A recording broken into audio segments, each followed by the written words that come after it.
Well, I'm gonna need crystals. Coming soon to this theater. Because we laugh, bitches!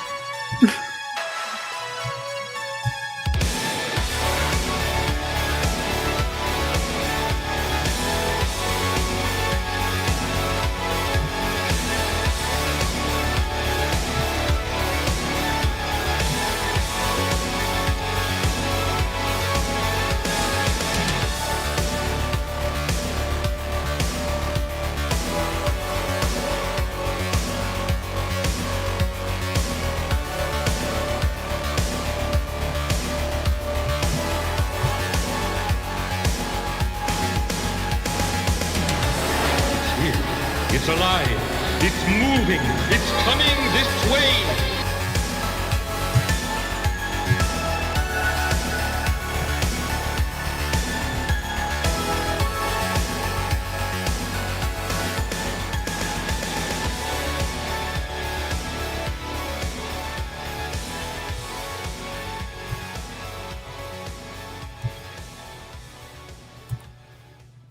What up, you sexy bitches? Why do I call you sexy bitches? Because you're hanging out watching the Horror Movie Club. The club where, what do? We watch horror movies, of course, and chat about them. We always make sure that the movie that we pick is something that's not behind a paywall. So if tonight's movie sounds like something that you should check out, and tonight's movie is something you definitely should check out, link below in the description where you can watch that shit for free and, most importantly, unedited, so you don't have to worry about missing out on the boobies or the gore or any of the other things that make horror movies so special. Now let me bring on my co-hosts. We got a real man. We got a nice assortment of people tonight. First, of course, we got my man, my boy, your boy, Matt. What's up, Brian? How you doing? I'm all right, man. I'm all right. A little anxious, a little depressed, but hanging in there. No, it's all like moving shit. It's all I mean, look, I'm in the process of like moving out of here and trying to find another place to move into, and it's been a hassle finding a place because my credit is for shit. But I'm not gonna get into all the fucking details. Nobody fucking tuned in to listen to me bitch about my life. And then of course we got Pops. What's up, Pops? What's up? Same as you. Just don't want to talk about it. Yeah. We're doing the thing though. We got big plans. We got ideas. But tonight we got dog freaking soldiers. Yes, we do. And we have a fan in the house too. Our sister, hey. Crystal McGee. What's up, Crystal? Hey, nothing much. How are you doing? So.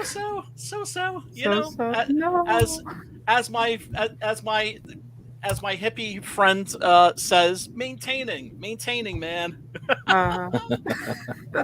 Maintaining, man. Yeah, which is all good. No, well, I mean, that's important when you're going through like rough shit in life to remember that it's temporary and it's not gonna always be this way. It's just like I've just been in this limbo, not being able to sell my mom's house for like the last 2 years, and it's gotcha. And so it's just like I'm right at it's like the end is right there. I'm like that close. So then that gets me anxious because then I'm looking for that fucking freight train to come around the corner and fucking flatten my ass. But that's just how my mind works. But yeah, folks, tonight we are talking about Dog Soldiers, which I think is 22 years old. Wow, damn, that's old, dude. It doesn't seem like that. I know. It's like one of the things they don't warn you about with aging is how your perception of time changes. Right? Sucks. It really does. Everything feels like it's like 5 years ago, kind of. Yes, yeah. Like I would describe this as new. Yeah, totally. Yeah. Not like 2015. Right. No. I mean, I wouldn't describe it as something. I don't know. Right. But also, it's like when you're talking about the full context of 100 years of horror cinema. Mm-hmm. Right? To me, like 20 years ago, it's like the blink of an eye. Mm-hmm. But then I'm like, oh shit, it's like almost a quarter century. But yeah, tonight's movie was the directorial debut of Neil Marshal, who is the master of what I refer to as the movie mashup. Like, have you heard, like, we've all heard, like, the music mashups? Yeah, right? Yeah, definitely. Like, somebody will take an Eminem song and like, put it over, like, an AC/DC track. Yeah. Right? Yeah. And sometimes it sounds like balls, and sometimes it's rad, right? Right. And that's kind of how I think of Neil Marshal, as opposed to somebody like Quentin Tarantino, who kind of like takes bits and pieces of other people's movies and then like kind of like sews them together like a Frankenstein monster. He just kind of like just throws it all in a blender. Doomsday, for instance, which was like his biggest budget movie, and I think it did that poorly, which, you know, is a shame, because if it had been a big hit, he could have gone on to do some really amazing stuff. But that's a combination of Escape from New York, The Warriors, Aliens, Mad Max, and I'm probably missing a movie or two. I'd say like Dawn of the Dead, maybe a little bit. Maybe. The cannibals are kind of go there a little bit. Zombie-esque, even though they're just rabid. Well, yeah, just lunatic cannibal gang. But yeah, no, there's just I just find his movies really entertaining. Although the movie that he followed this up with is The Descent, which is a incredible movie. And anybody that's going to watch that, I got to warn you, watch the original version. Don't watch the American version. The American version has a different ending. And then they made a sequel to that, and that's a sequel to the American version. I thought that was a bad idea, and I've been wanting to show The Descent on here for a while, because I mean that's a movie that I not only love, I just have admiration for it, for how beautifully made it is. Real quick, just wanted to get into the week in horror. Has anybody seen anything in like the past week or so that they want to talk about or share that we should be keeping an eye out for? Well, I know that Guillermo del Toro is going to direct Frankenstein with it's going to be Andrew Garfield and also Oscar Isaacs. So I don't know who's playing the doctor and who's playing the monster, but either or, it could be. I could imagine either of them doing either role. Also, I've heard that Kenneth Branagh is directing a live screen adaptation of Disney's Gargoyles. So that's going to be fun. Yes. So that's that could be dope, because he's perfect for that. I've never been a Kenneth Branagh fan. Like, I really didn't like his Shakespeare movies at all. Yeah. But Thor was like the first Thor movie. The first Thor was good, on point.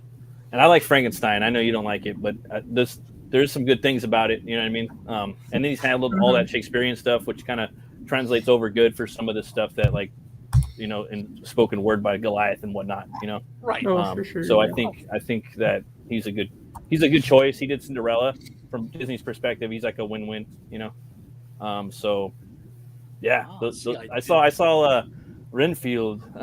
That movie was pretty good. Right? Like, I enjoyed it like more than I thought I would. It was a little cheesy, but it kind of I think it kind of knew it, you know. And also it doesn't wear out its welcome. It's one of the few movies these days that's not 2.5 fucking hours long. It felt like the Crank. 90 minutes. It felt like it was in the Crank universe. I don't know if that makes sense. Like, it was directed by Neville Dean and Taylor. Yeah. It felt like that. Like, they're just having fun like the whole time. It's almost like Deadpool style, like, you know. And like the opening, the way they Zeligged. That's what I meant. Yeah. Fucking Nicolas Cage and Nicholas Hoult into the original Todd Browning Dracula. I thought that was cool too. I know Crystal didn't care for it. Nope. But folks, your mileage may vary. I'm more interested. I mean, I wish it was just a little more. I don't know, a little more serious, but I still had Yeah, fun. I love seeing that's the a nice feeling. I love seeing the action and the gore. You know, like I would love to see different takes of Cage playing Dracula. You know, And Aquafina For is sure. He was a highlight. Aqua fucking awkward. I actually enjoyed her, dude. Like the main character, the cop. Yeah. I thought she was funny, man. I thought she does really like. Does really I don't funny know. I mannerisms. just like it was kind of off in the movie, but maybe I don't know. Just some of her mannerisms. It's very I forget the word. It's very realistic, as I should say. Oh no! Don't get me wrong. Certain movements she does is just really funny. She's no Lizzo. Yeah. You know, she's no Lizzo. No, it's not like one of those people when you see them on the screen, you're just like, who let that butt nut onto the sound stage? Right. It's not like that. It's not like that. I like the villain too. I forgot what lady it is. That lady from The Matrix. I think she's like an Indian actor. Does that deep ass like commanding voice.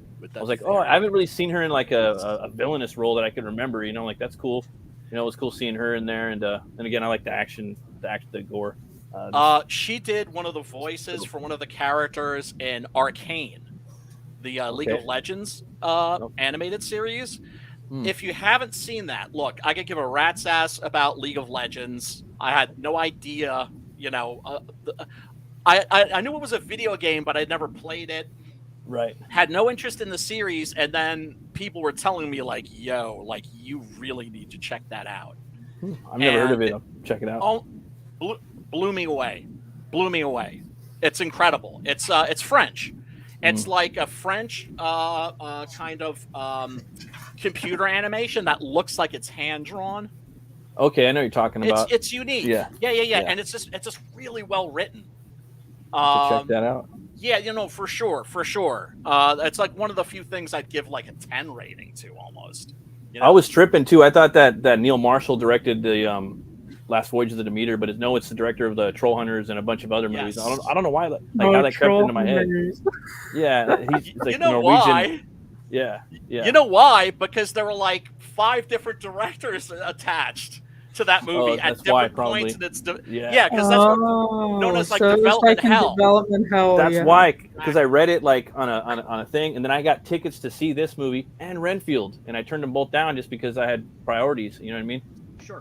And I wanted to watch it. One thing that kind of like I wasn't sure about in the trailer for the Demeter, I saw a new one, and I think they do a CGI like face like Morbius. I'm like, no. I'm like, fuck no, because it looked like in the first one they had like a real actor too, like doing the face, like it looked legit. But then there's like a zoom in where it's like, there's like a zoom in where Dracula's face comes into the camera. Like, what are you doing, bro? Get that computer shit out of my face. Like, bro, like you don't need to do that. There's a small chance that could be like unfinished CGI, just like a tiny chance. You never know. That's what they said about Dario Argento's Dracula 3D.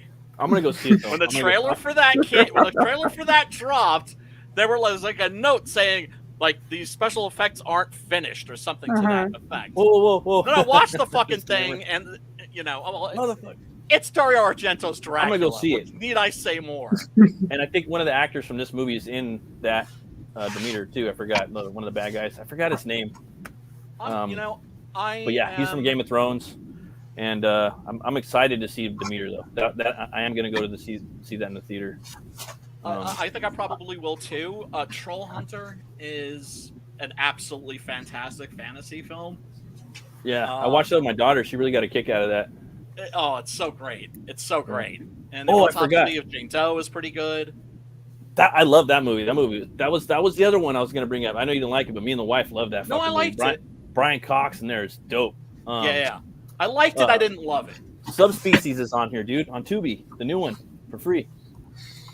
We should do that. Is it really? Yeah. Oh man! If you're down, like maybe next week or something, well, dude, because it's a new movie. I told you the one that I just watched, The Day.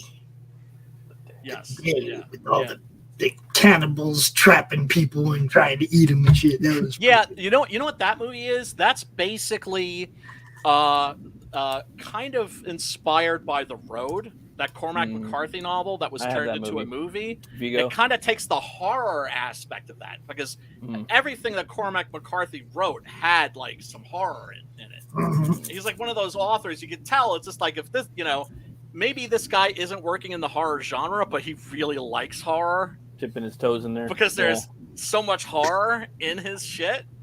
Yeah. And so like it was kind of like the scene where they go into the cannibal house, like extended sort of. Oh wow. Yeah. Sounds pretty cool. It's okay. I wouldn't say it's like a must see, but I thought it was okay. Pops got a kick out of it. Now the one thing I gotta fucking talk about is this fucking thing right here. That was pretty cool. I remember you know. talking about that. Yeah. Everybody, here's the thing. My stance on The Walking Dead. The first season is absolute fire, and everything afterwards is shit. I checked out on season like 100%. I don't know. But I've 3 was watched like my every last episode. favorite season. I liked the governor. I didn't like that they changed him, but he was a cool little Liam Neeson take on him. I watched all the way up until Daryl and Rick let Negan kill their friend. I was like, yeah, that's pretty much when I kind of checked out. I was just kind of like, I was like, really? You guys just gonna sit Jeffrey there like Dean couple Morgan? bitches? he's a good actor though. But dude, like Jeffrey Dean Morgan was the reason I kept watching that show. That's what it like life supported the show his back, dude. For a minute, charm, it was dude. him. I mean, that guy has this charisma coming out of his ass. Yeah, but he just like pussified the whole cast. Yeah, he basically made the. He pussified every one of your heroes had to kneel before this dude, and you're like, for Negan. no. Yeah. How was he in but this show though? He's pretty dope in here, or what? Yeah, I mean that's the main reason I tuned in, but it's a lot better than the regular Walking Dead series. Okay. It has a big element, like clearly of Escape from New York. There's a lot of scenes where you're like, oh, this is kind of referencing that scene, and there's no comic book to tie them down with this one. They could just do whatever the fuck they want, right? So there's really like nothing to really, you know what I mean? Like hope for or whatnot, as far as I know. Oh well, I More mean, creative liberties, yeah. Yeah. Well, look, the whole reason why they changed things up, right? For instance, that wasn't just Glenn who got his head bashed in. It was also what's his face? Yeah. That's what I mean. It's like it's just like dude denutted the whole cast. Everybody on the team who didn't matter who you like. That was kind of the point, is what I'm saying. Yeah. That was They kind need of to do something. You got to kill people every season, though. That's for sure. I didn't say you don't kill people. You don't make the whole cast bow. Oh, Abraham. That's yeah. Because they know it's just like, oh, nerds are reading the comics and they're going to post spoilers. Yeah. So we have to write the script in such a way Still, that there that's aren't so spoilers. garbage. That's so garbage. Isn't that stupid? Yep. But then again, like I said, Walking Dead after they fired Frank Darabont, right shit. Mm-hmm. Now you could kind of get like season 1, season 2, but then like I kind of dropped off season 3. Yeah, all that farm stuff was ridiculous. I couldn't stand season 2 for me. Like for me, that was a lot of the farm too, right? Mm-hmm. I think. Like the second half, yeah. Yes, I mean, fucking Frank Darabont, man. It's just like, congratulations, the show that you made for us is a huge fucking hit. You're fired. You're fired. They do that all the time though in TV. It's unfortunate. Not only that, but I'm still pissed at dude for going after my boys at Still Token. Who went after your boys at Still Token? Kirkland. Token with the Dead. Yeah. Was the original title of their comic. Okay. And dude went after him, made him change it. Yeah, now that's why it's Still Token. After he ripped off Zombie World and fucking Gang of shit. Yeah. A gang of shit. Yeah. Dead World. He ripped Dead World. Dead World. Yeah, don't know what I'm talking about? Let me just give you a little link here real quick to our friends over there. That's not right. The Token Dead. Go check it out. They got some awesome comics. They have they do live action episodes of their comics on their YouTube channel. Yeah. Cool. I know what you're talking about now. I'm actually a little familiar with that. But fucking really, They had Lee Purcell on their show last night on the network right here. Last night. Shit. Lee Purcell, dude. That was awesome. That's awesome. But Robert Kirkman came after them? Yeah, he went after him. And, it's not like they couldn't have fought it. But right, but he's got Robert Kirkman money. Yeah, they don't have his kind of money. So, they just drug it out until they gave up, right? They just gave up right away, went and changed the title, still doing the same, but they had to change the title. Yeah, that's what Disney does. Like, they did this to, forgetting the name of the filmmaker, but he made a movie called Monster, right? And Disney was like, yeah, you need to change the title of your movie. Like, why? Because we've got a movie coming out called Monsters Incorporated. So you can't have your movie named Monster. And so he had to change the title to No Such Thing. Which, and he's just like, and when he says it's terrible, because I sit down, the lights go down, and you're supposed to see on the screen, Monster. Right? But it's just like, you fight the mouse. Their strategy isn't to win; it's to fucking bankrupt your ass. Yeah, and pretty much. Our friend in the chat, Subjective Perspective, definitely has it right there, man. Walking Dead. When Daryl and everybody started going to cons, man, what happened? The prices of autographs for the stars all went up. Dude, everybody. I'm sorry, man. I understand this is how some people make a living, and that's cool, right? And I understand that people are going to take their shit and sell it on eBay. Which is why whenever I get something signed, I get it personalized. Because I want that person to know this is not going on eBay, this is going on my wall. Or my bookshelf or whatever, right? If you ain't and then familiar, you usually get a good chat after that too.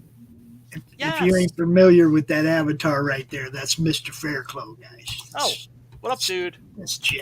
What's up, brother? But yeah, episode 5 of The Walking Dead, Dead City. Maggie runs into this monster that is one of the best practical effects monsters I have seen maybe ever. And it's a zombie. It's a giant zombie that's made up of pieces of other zombies. Right? So basically what they've done is the people that are running the city, the bad guys, they've just dumped all of the corpses, including a lot of the zombies, into the sewers so that their corpses will make methane and they can use them for power. Kind of like how Auntie Entity used pig shit in Mad Max 3 Beyond Thunderdome, right? Similar concept. So some of these corpses have just been moldering there for a while and they sort of melted into each other. And she runs into this thing and it rears up like that, right? That's a really great shot right there. But then other like zombie heads start bursting out of its chest. It's like a zombie-ba. Yeah, that's pretty metal, dude. I'll watch the show just for that monster. Seriously. And Negan kind of, like just. Oh, dude, for sure. She was cool too. Maggie was cool. I'll watch it once it comes around. Yeah, but I mean, it's just like. Yeah, so she's struggling with this thing, right? And then, like, what's up? Another zombie head is just popping out of its chest. It's just, yeah. So this game, look, even like the original Walking Dead series, I remember watching an episode and thinking, why am I watching this shit? Because it's garbage. And I know it's garbage. Why am I watching this? And this was like in the episode where there was a fire off in the distance. Oh, wow. Right? And then suddenly, later on in the episode, some zombies show up, and they're all burned and fucked up. Yeah. And suddenly, out of my mouth, like just a knee-jerk reflex, I hear myself yell, "Crispy!" And I'm like, oh, that's why I watch this. Because I'm hoping for moments like that. Because, shit, man, I've loved zombies since I was a kid, man. Since before they became socially acceptable. let us say, where it's like the only people that were like into the George Romero movies were like the real trolls and like the real deviants and maybe some punk rockers possibly. But yeah, I recommend the series. You know what? At the very least, watch episode 5 because this is an incredible effect. And how many do they have episodes wise? 5, I think. Oh, okay. This is like the 5th, right? And I never watch like the making ofs at the end. I never, ever watch those because I don't care. Mm-hmm. This time I cared. And pretty the way cool. they made this thing was with puppeteers. Oh, nice. And the puppeteers. So was it smaller or larger scale puppet then? Oh no, it's full size. It's huge, huh? It's full size. Everything's to scale. But the puppeteers, that like 6 puppeteers operating this thing. So like giant stage production puppets, gotcha. Yes. But they're all wearing like these green suits. Mm-hmm. So they're doing what I always thought CGI is best at doing, which is erasing shit. Exactly. Yeah. It's best when you don't notice it. Mm-hmm. Like I remember thinking like in Land of the Dead that we were going to see some cool shit like this. Unfortunately, we didn't. And Land of the Dead, not a horrible movie, but definitely a disappointment. It's always cool when they pull when a creator pulls a rabbit out of their hat with the zombie genre, because it's so dead. But every now and then something cool will come up like this, Yeah, well, there was an interview with the showrunner. They did a Joe Bob Briggs special for the first episode. Right, really? So I watched that shit on Shudder, but it was also on AMC. Okay. And they were talking to the showrunner, and the showrunner has a degree in plasma physics, which is to say, like fusion. Yeah. And now he's like the showrunner for like a zombie show. I wonder how that even like came about. That's so odd. Is that freaky? Yeah. But this was his idea, and he said he'd been wanting to do this for years. Oh, wow. So you're sitting on the idea for a while. Huh? So I'm just like, so maybe this guy is like a Max Brooks, like a weirdo like me that just like stares at the ceiling at night and just thinks about some cool shit. Well, it's like a centerpiece, right? Like sometimes it's all your story needs sometimes, man. Like people want to see that shit, Yes. Yeah. So yeah, a really, really big pop. from me when I saw this. Yeah, so everybody go check that out for sure. Nice. Jay Fury says, when Brian speaks, I listen. Listen up. You might be listening to other people, dude. You might want to reconsider your life choices. If that's the case, Jay Fury, did you go watch Dog Soldiers before this show? Yeah. Uh-huh. Yeah. Because that was the week's assignment from the Horror Movie Club, was to go watch Dog Soldiers. Right. I watched today. It was good. Right? Yeah, I knew Pops would like this one. It takes a little while to get going. I only had one problem with the whole thing. They waited way too long until they decided to count ammo. It's like, come on, man, they wasted so much ammo, and then all of a sudden, dude's like, we got 48 left. And I'm like, no fucking way, you ain't got 48 left. But other than that, great movie. Very, very cool, man. Very cool. I remember when this first came out, this is back in the old days of like, I don't know if anybody remembers Usenet. Sounds familiar. Nobody? That's kind of. Right. Usenet was kind of like when that's how people on the internet kind of talk to each other. But this is also this started back when like everybody on the internet kind of knew everybody else on the internet. Like it goes back that far. Yeah. Wow. And I don't go back that far, but this Usenet program did. And so you could kind of like post, you could post like there were groups devoted to different things. And one of them was alt.horror. Nice. And alt.horror had a really big UK contingent. And so they saw this movie before I did.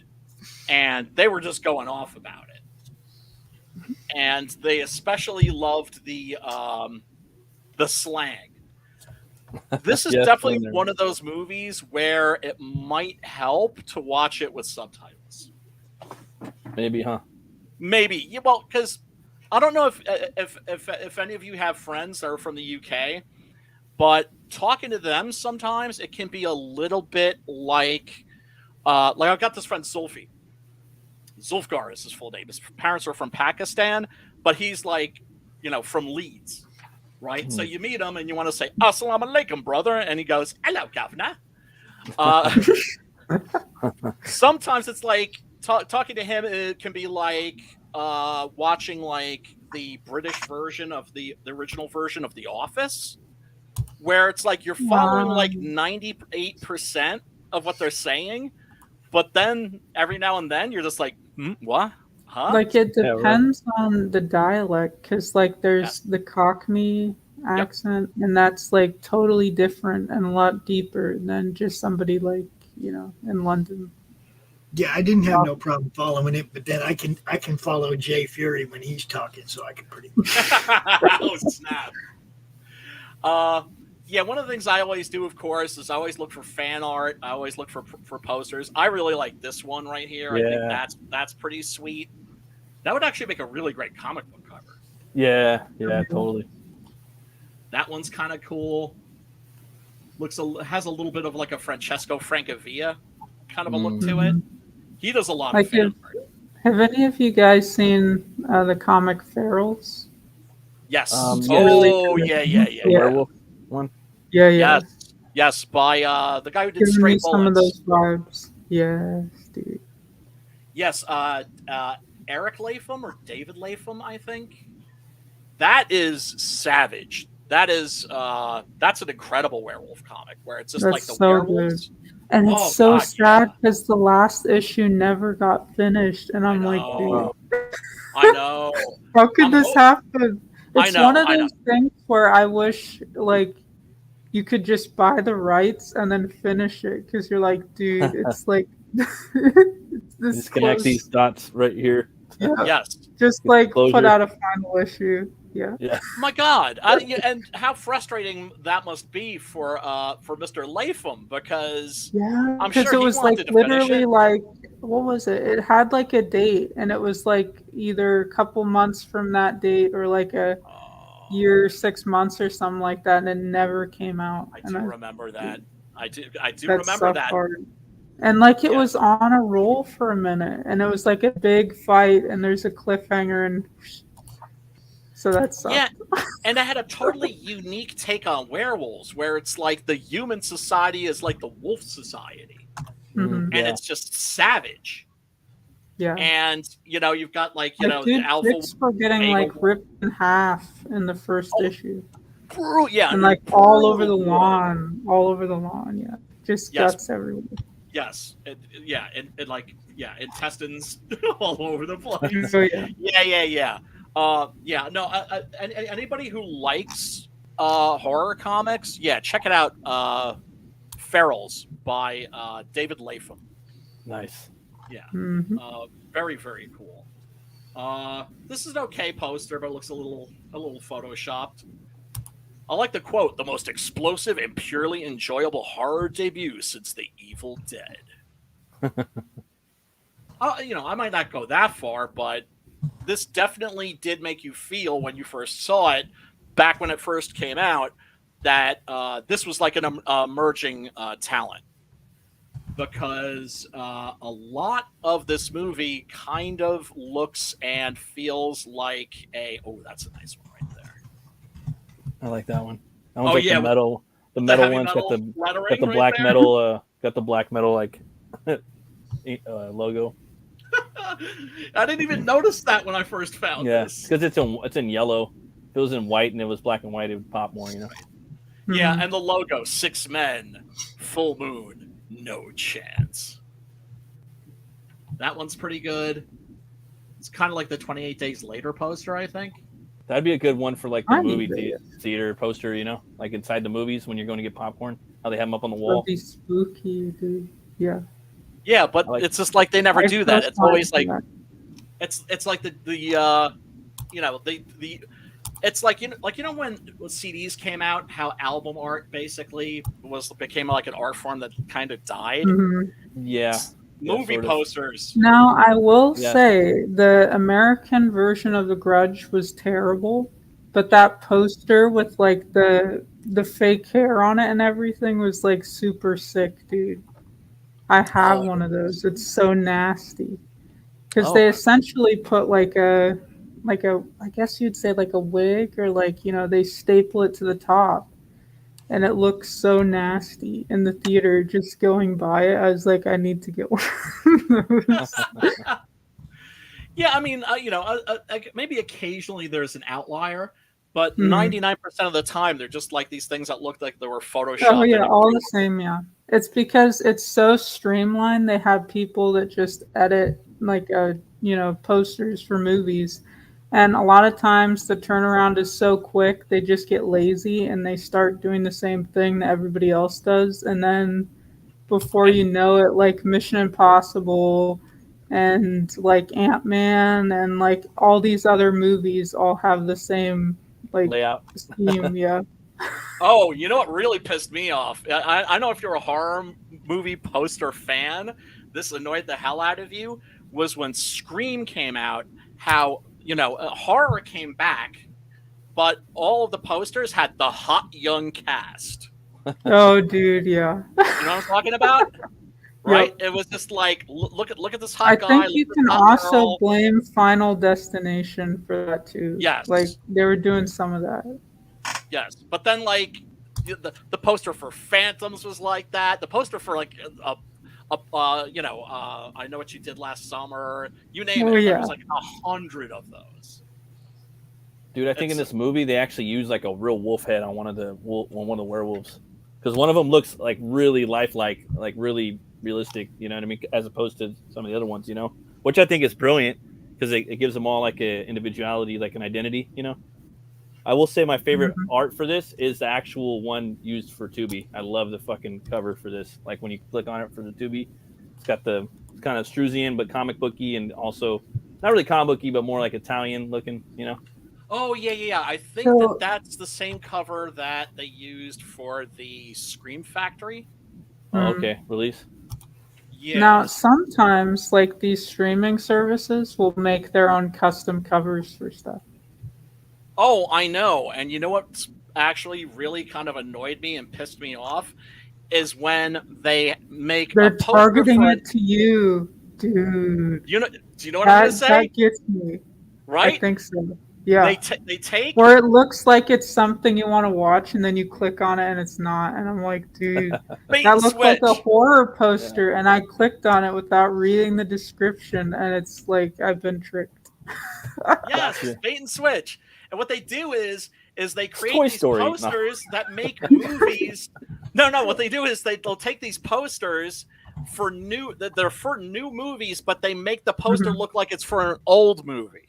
Yeah. Yes, dude. That like it's a Hammer film or something, or just like an something 80s, from the 70s, old 80s movie. If you open up my mom's Netflix profile, everything is like blue or pink, and then you open up my Netflix profile and it's like every cover has a red tint. It's like, dude, this is so like creepy and bogus. Just how they target stuff, it's wild. It's like they have literally like people that are like that go into like psychiatry and they're looking at, okay, here's people's behaviors. Here's what they're doing. If they like this, tint this color more on stuff, do this. And they're like analyzing people. And that's so creepy to me. My favorite story ever. Well, no, I wouldn't say it's my favorite story ever. But my favorite story ever regarding that sort of a thing was when they were making Suicide Squad, the first one. Some studio exec, some suit was like, well, remember, it's all about the Dark Knight, right? The Dark Knight was like the biggest movie ever, so everything has to be dark, darkity, dark. So to make the movie darker, and what they did was they actually made the movie darker. Like they fucking took like the fucking pretty dark. gamma slider and just fucking rolled that shit back, Right. You know? And just literally to make the image of the movie darker. You dumb fucks. That's production design's job, dude. What the heck? That's always wild to me. Because production design is supposed to design the set so then it looks darker, and then your DP is adjusting it to do that. It's hard to do that in post, and it just looks sloppy. Right. A lot of people don't know what the production designers do. They basically create the look of the film. Yeah. That is to say, and like the best example is Wes Anderson. You know how there's like a lot of yellows. Like a production designer is putting that together for him. It's just very extreme. The one that really impressed me was It Follows. How that was, it looked like it was set in the 70s maybe, or maybe the 80s. It's like you didn't know when you were. And I thought that was it's the it's one of the things in that movie that sets you kind of like off balance. Of course, Ken Adam, he was like the guy that created the look for like the James Bond movies, all those like all that crazy architecture and like the villains' bases and everything. Oh yeah. Yeah, man. This came out. Yeah, man, it's hard to believe this came out in 2002. It's we did Bad Moon on here. A while back, and this opens almost. I remember that one. This opens almost like exactly the same. It's like, although here it's like there's a guy who's camping with his girlfriend or his fiance or his wife. It's not clear, but she's his gal, and he's a writer evidently, and says no knight should be without his sword, and gives him a silver letter opener. Then, of course, this is Chekhov's rule, right? If you show a gun in Act 1, by Act 3, it has to go off. Oh, always, right? Yeah, always. But I thought this was funny, right? So they're fooling around in the tent, and he starts, like, unzippering her zipper, right? He's going downtown. And then here's the sound of another zipper being unzipped. And looks over and sees that the tent is being unzipped. And what's creepy about the werewolves in this is that they're smart, right? And they have, they're just really smart. Like they're like he's like they get pissed too. You know what I mean? Like I'm not gonna claw this fucker up. I'm gonna beat the shit out of him. Like at the very end, he's like giving him haymakers and shit. Yep. Oh yeah, Spoon at the end. Yeah, where he goes buck wild. That is so amazing, dude. That's some Krav Maga stuff. It's like hit him with that chokehold, dude. I just imagine how much fun it must have been to shoot that scene, because that actor just starts going crazy and starts like grabbing everything on stilts, and throwing it. What was that? Except for you're on stilts if you're one of the werewolf actors. That might be kind of tricky.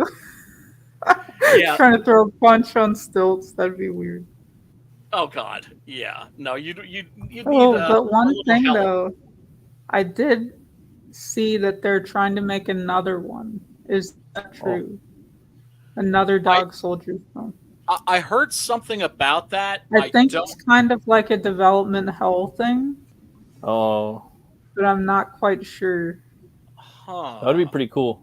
But there's still like a lot of potential, Oh, but I think it was super weird. I think it was like either a prequel or like a sequel thing, like a pre-sequel. I don't know. People get weird with this stuff, but where it takes place, it's a prequel, but then it goes past the events of this film. Oh, so it like jumps around in time. Yeah. Yes, Dog Soldiers 2 Fresh Meat is finally a possibility. Oh, no. The latest news I think was in 2021. Yeah, see, that's what I'm talking about. You have to be careful because some of this stuff that's stuck in development hell, it's never a good sign if it comes out. No, it's very like true. 90% of the time, it's bad. Yes. Just like that Borderlands movie that's about to come out. Don't touch it. Which one? Borderlands, like based on the game. Has like Kevin Hart in it. Yeah, and it's like Kate Blanchett. I think it sounds like it's gonna be so bad. Kind of like the Twisted Metal one with Anthony Mackie. That looks horrendous. Because the 2012 Twisted Metal game, where it had like the cool kind of mixed media approach with like the story for each character, was super cool. And it sucks that they didn't kind of do something like they did in the game. Just a bit longer, you know. There's an article that says why Dog Soldiers 2 never got made. That's a long article. Yeah, so I would. You don't need it. No, you don't. You really don't. I mean, when they made a sequel to The Descent, I was like, that's such a batshit crazy idea. It might work because there is the only way it works is if you go big, like Terminator 2. That's the only way. Like, you have to widen the scope. Set it up. And you have to have like more action based, because they did that with Aliens. Like, it's quiet, it's contained, and then the second one was like horror action based. I think that's the way that you kind of have to go with that. Make it big, but still keep the horror aspect. You have to set it up though. You have to set it up so that the fan base is waiting for it and waiting for it and waiting for it. And then like the time could have passed too for a sequel, so you have to be careful. Because maybe the fans don't care for one because they've been watching the first one for so long. They're like, we don't need that. Well, yeah, I mean... Well, that's what I mean. You got to set it up at the end of the first one that it's obviously going to be a sequel, and then you got to... Yeah, leave it open-ended at the very least. Right. Right. They don't. Yeah, it's rare that you see a film that's clearly just a done in one. Certainly mainstream movies, right? That's one of the things I love about the A24 movies. Dude, I love A24. Right? Like none of those feel like they're setting up a franchise. Mm-hmm. Right? They all. There's a new one out that people are talking about. I believe it's called. Was it Dead to Me or something like that? It has these two dudes that are like from YouTube. They're called Raka Raka, and they did like the McDonald like versus Wendy's things where like Ronald McDonald is like doing crazy fight scenes with Wendy from Wendy's. So but it sounds interesting and it looks good, and I'm probably getting the name wrong, but like it's somewhere in the realm of that title, so it looks cool. I mean, I think I don't think I've seen. I think there's like 2 of the A24 movies I haven't seen, but I think it's not quite out yet. I believe in the U.S. it might be out in another territory though. So gotcha.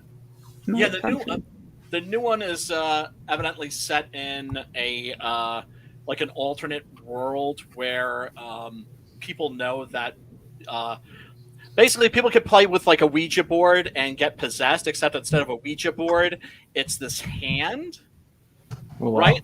That has like some runes or some magical shit written on it, and if you clasp it and say some magic words, you'll get possessed, and this becomes like a party game. That might be the one. Yeah, that looks good. Yeah. Overall, I've just been impressed with the stuff that they've done. And yeah, none of it feels like it's meant to spawn a franchise. I mean, sometimes that shit just happens naturally. Yeah. Right? The Green Knight from them was so good. I love that. Oh, I still haven't watched it. It didn't get as much like attention, but it was really good. I want to check it out. I heard a pretty bad review about it, but I still want to watch it. I heard great reviews. It depends because the main character at times is very unlikable because of the actions that he's doing throughout the film, but it's a very good like character study, if you know what I mean. Yeah, effects look pretty cool. The production looked good. Yeah. Like Gawain in the original story, like that's his arc. Yeah. Right, in Excalibur. Right? He's a jack-off who, in the space of a year, becomes like a proper man. Yeah. It's a coming-of-age story. Yep. Yeah, so when the movie opens we've got we got to get into the cast of this too, because there's like quite a few familiar faces here. Yeah, I'm a kid, man. He almost played Thor. He almost would have been our Chris Hemsworth. Like he was like the front runner. It was him and Chris Hemsworth. That's Kevin so McKidd. crazy. And I was always like, that dude's small, man. He's tiny little arms. He can't be Thor, But he's a good actor. And I still haven't watched Rome yet. That's been on my back burner. That one is good. Yeah, check it out. Him and Ray Stevenson. Yeah.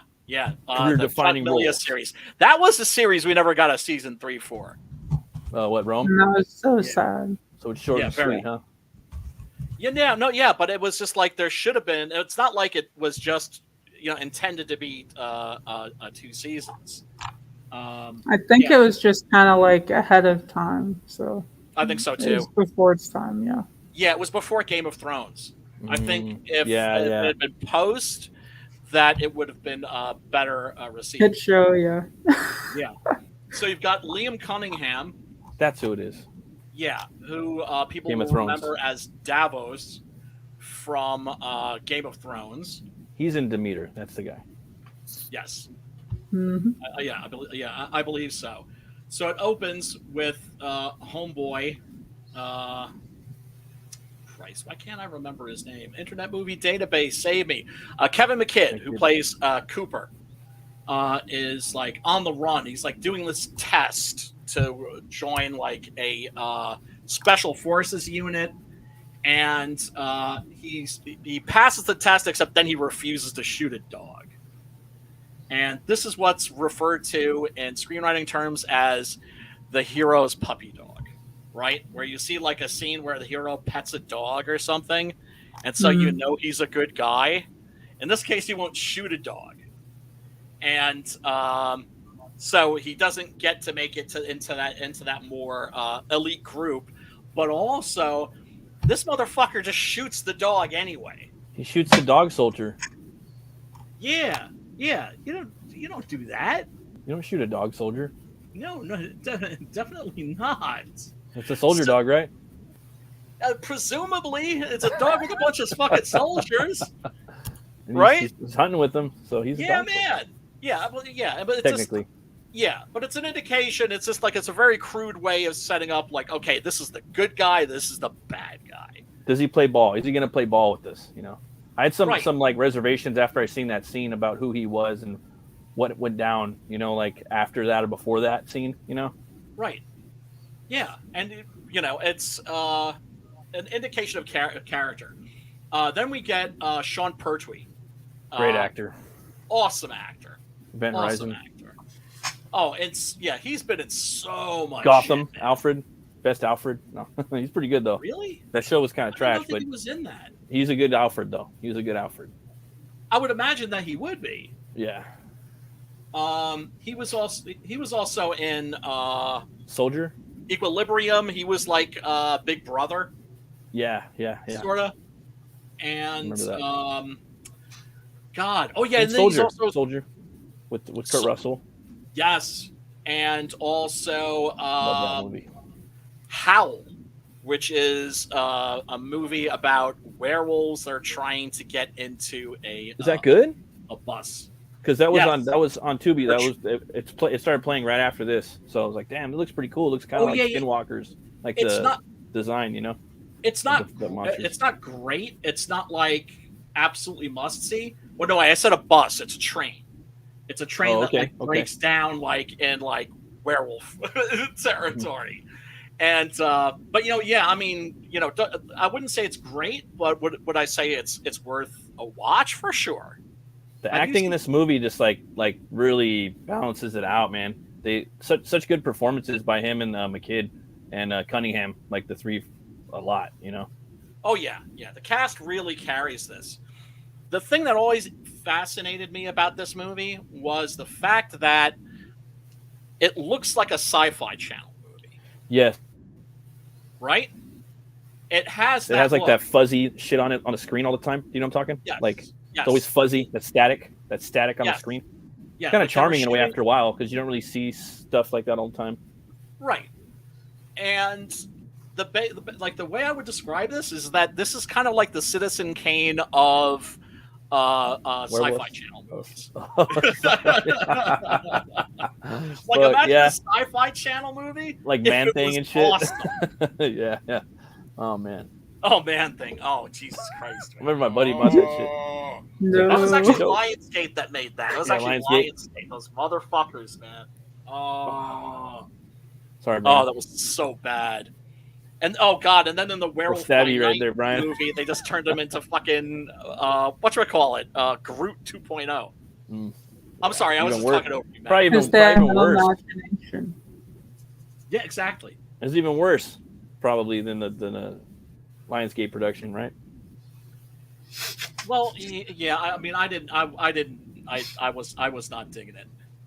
But yeah, so these guys a lot of them are pissed off because there's a big game going down with Germany versus England, right? And full on footy war. Football. One says, right? Because of course, oh god, that's another thing that's great about knowing people from England. That some of them have like the funniest like soccer hooligan stories about like shit just going down. Hey, have you read Beefeaters, dude? Mary Boy's Beefeaters yet? Oh my god, no! I had the second one. Oh god, no! I gotta watch it. That first one is fucking dope as fuck. Yeah, so is the second one. Like when that came out at that moment, I was like, "That's the best CG book right there." Yeah, it's fucking solid, man. Yeah. So the second one. Yeah, I'm definitely gonna get that when I'm no longer a broke ass bitch for sure. Yeah, and then like no offense to Chubb, but Cryptidnals kind of came in and then just kind of took that spot. I think that's like the best book from the scene that I've seen. Yeah, and it's just also I have to say this movie's really quotable. So these guys, it's just a military exercise. You can see that there are these things on the barrels of their guns that are indications that they're non-lethal. They're just shooting blanks, and so they just have to hoof it for 50 kilometers, which is what, about like 150 miles, 125 miles. Is that it? No, wait, no. That can't be true. God, they tried teaching kids in school, like back when I was like, I think in third grade, they tried teaching us all the metric system, and the kids took to it, but it never worked because the teachers never took to it. It's like about 33 miles, 34 miles, something like that. Right, because I was doubling when really it's more like cutting it in half. Yeah, fucking idiot. Oh man. So it's like one of those things where it's just like whenever I don't know it, I feel embarrassed because I feel like what the fuck is wrong with us Americans, man? Well, I know 88 miles an hour is 55 mile an hour, or 88 kilometers an hour is 55 mile an hour. So there you go. About 2/3, right? It was somewhere in the 2/3 area. Yeah, there you go. Yeah, you're using your noggin. So while they're on this exercise, there's a lot of them kind of like marching and just bullshitting. And when they're taking a break, they start talking about how about the couple that went disappearing, the people that we saw killed at the beginning of the movie. And the paper said it was like a monster or something, and then it turns out somebody's keeping an eye on them. Mm-hmm. And it's not a friendly eye. It's Ryan. It's Liam Cunningham's character, who we saw from the beginning, the guy who shot that dog. So we know he's up to no good. And I love the scene where Sean Pertwee tells this story about how he and a friend went to get tattoos, and his friend got a tattoo of the devil on his ass because he said like his soul belonged to God, but his body belonged to the devil. And he like stepped on a mine and got blown to fuck, and they're picking up pieces of him. And the only part of him that they can identify, like perfect, just perfectly preserved, is that piece of his ass cheek with the tattoo on it. Oh, man. The devil winking at him. Oh. Good stuff. And then suddenly a fucking cow one of those really cute That was the cows only too. look. Plummeting down on their fucking their flyer. That was the only jump scare that got me in the whole movie. Well, I mean, I the would say cow it's a coming. jump scare. I'm just saying, I didn't see the cow coming. Though, like, Yeah, whoa! I forgot about that cow. Fire cow. What sucks though is when you're driving and a cow actually gets loose and it's like shoots Scary. right in front of the road. You're like, dude, not Like a today. bus. Pretty much, might as well. Yeah. Oh, we got deer out the ass here. Oh, yeah, deer's pretty crazy. When I'm Oh, driving dude, at you night. need those deer whistles on your vehicle. Have you those tried work? those? No. They have actually, like in my experience, I've gotten a good set. They actually appear to be working. Because Really? before that, I had like 2 accidents with deers. So I've never had an but accident. then after that, no. Yeah, dude, I had a nasty one that like flipped my vehicle. I was in the ditch and had to crawl out, dude. It was nasty. Oh, Jesus Christ. I had a nasty concussion and I blacked out. Oh, man. And I had my favorite coffee mug with me too, and I had it in the cup holder, and that just like flew. Oh, So no. it was like coffee. Insult to injury. Savannah Comic-Con, dude. We went to Savannah Comic-Con. We drove all the way down there, and we did not see a single deer.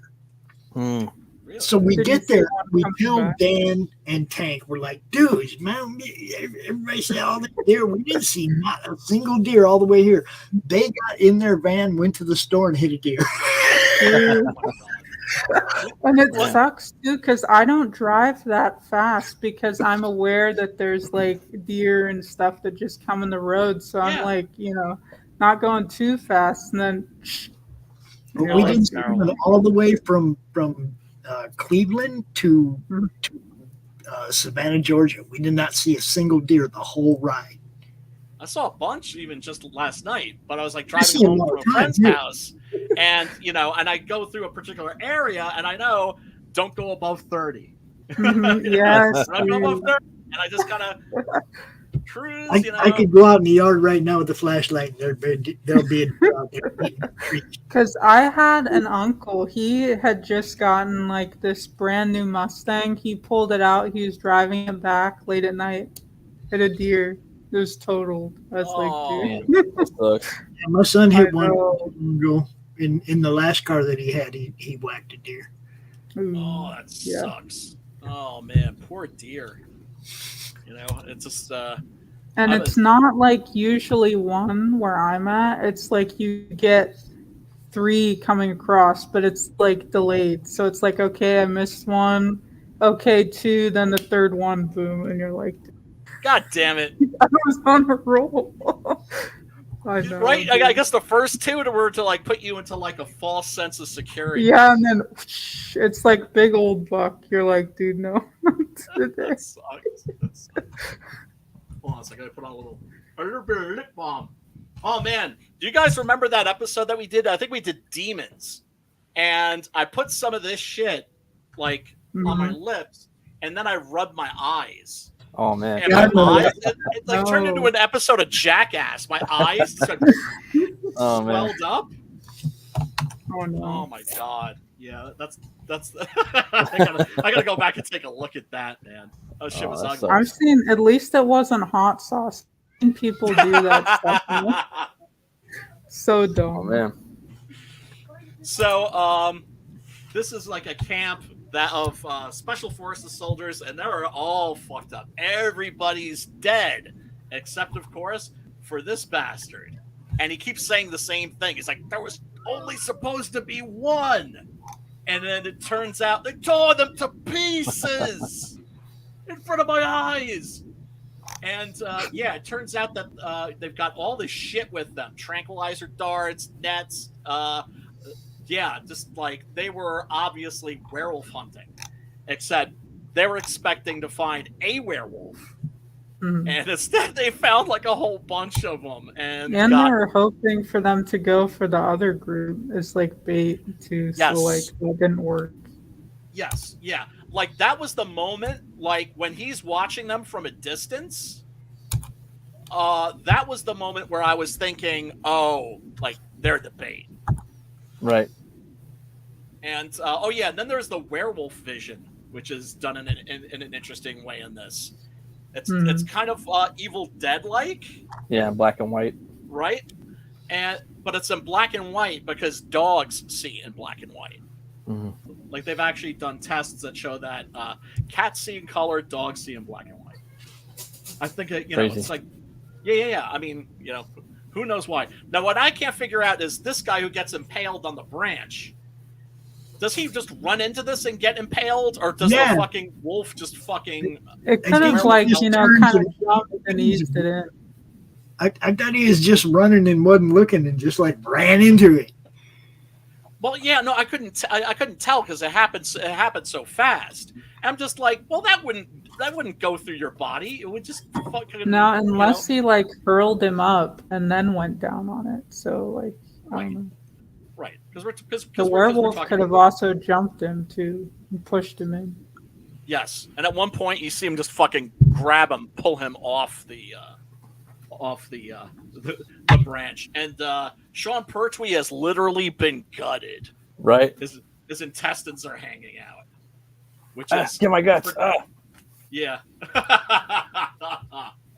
he's such a fucking great actor, man. I love the scene where they're fixing his guts and he's all drunk and on painkillers and he starts getting all, I love you, man. They're all gonna fucking fit. Right. So at the beginning of the movie, now I was saying like this is kind of a movie mashup, right? So if you go back to like when the helicopter is landing, like what does that make you think of? It makes me think of dun, dun, dun, dun, dun, dun, dun. It makes you think of Predator. Oh, they said MASH. Me doing a really bad version. That's how bad my fucking version of the Predator theme. Yeah, a little bit of Predator. Dun, dun, dun, dun, dun. There you go. Dun, dun, dun, dun. That's better. Right? So at first this feels kind of like Predator. A little bit, yeah. A little bit, right? There's something out in the forest killing them. It's moving so fast, they can't see it, so they spend a lot of time. And this is also very often an indication of a low-budget movie. And I don't, you know me, I'll take like a low-budget horror movie over like a big-budget movie. Yeah. Any fucking day, right? But you can always tell where they're trying to stretch a budget when you have a lot of characters in each other's faces yelling at each other and also doing this. Right? Going around. Yeah, right. So there's a lot of that. But don't let that deter you from this awesome fucking horror movie because it is good awesome. Shot right there. Got some fog. Now you see, this is cheating, right? Because the filmmaker just wants you to have a glimpse, and so when you're seeing the monsters, I have to say the way that the werewolves are shot in this is really kind of brilliant. Yeah, because you can tell that they had a really small effects budget, and so Marshall clearly knew what to do, which is like never give you like a good static look at them. Right, not till the end. Not till the end. Right? And so, me being me, I have to cheat and hit the pause button and get a good look at the monster. They look like they're moving really fast too. Like he did a good job of conveying that information. Yes. Like they're running upwards, right. Bipedal. Because the whole idea is that that you're only seeing flashes of them because that's all that they're seeing. Right. This is a great moment where one of the monsters like jams its arm into the top of the Jeep. That's right.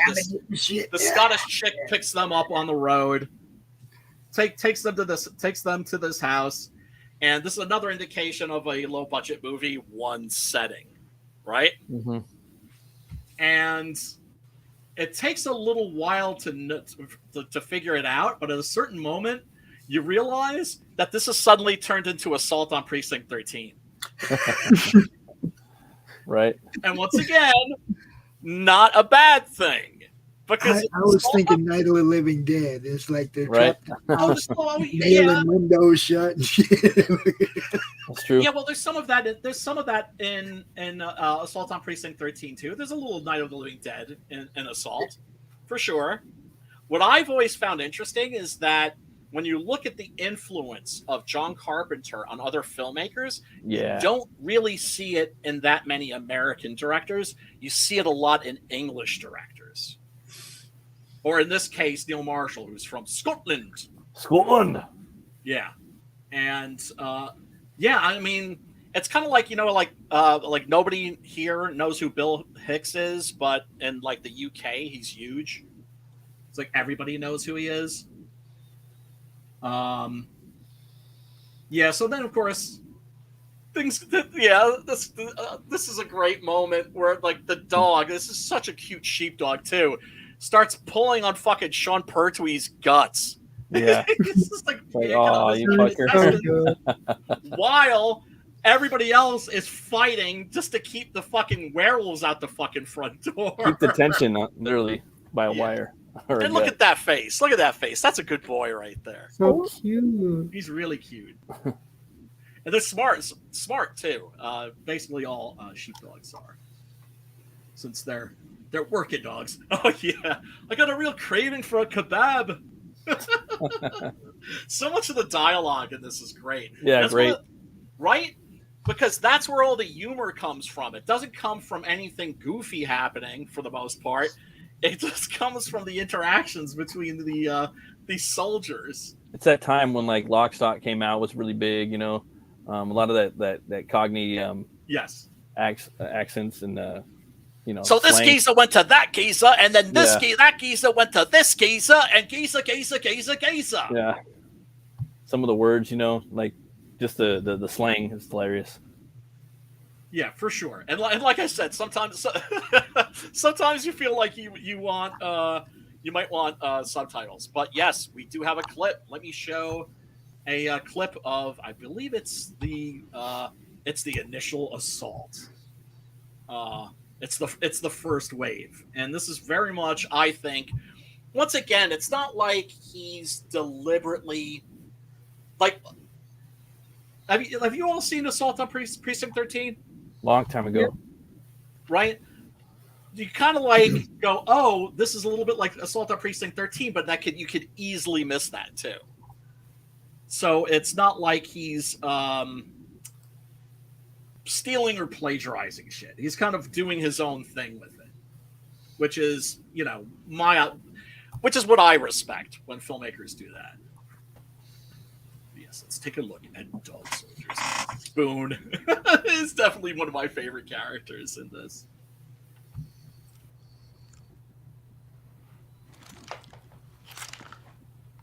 The silence before the storm.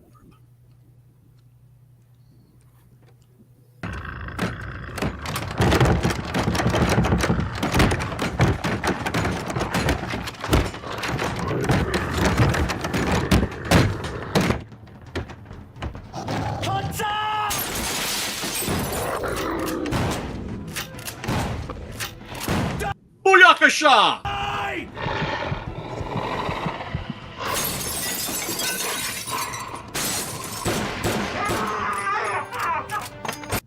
Yes, people, and I apologize for having to stop the video every now and then, but that's so we don't get yanked off the air. Although I don't think we will with this, because this is kind of an obscure movie.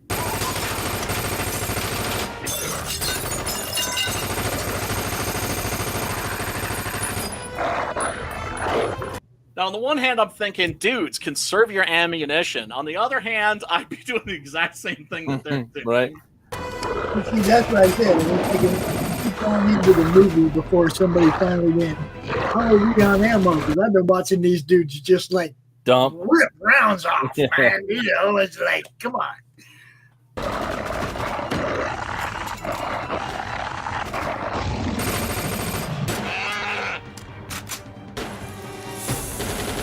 That's right. They put boiling water on. So, yeah, it's a little bit like the end of Straw Dogs. Right.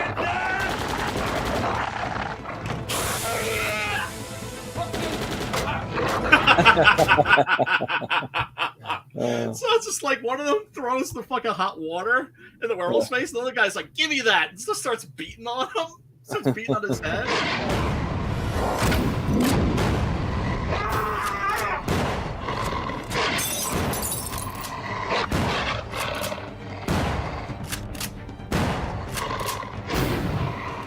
Give me that.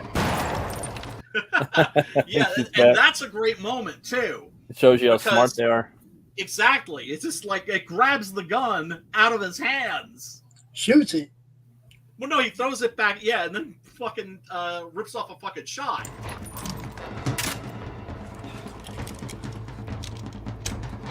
Fire in the hole! And I believe these are flashbang grenades.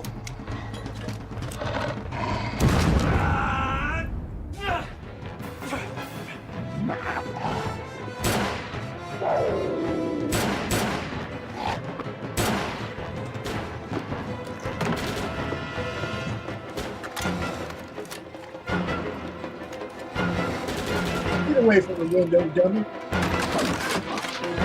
I know, I was looking at the same thing. But then, of course, that's a smart thing to do because it's like a red herring.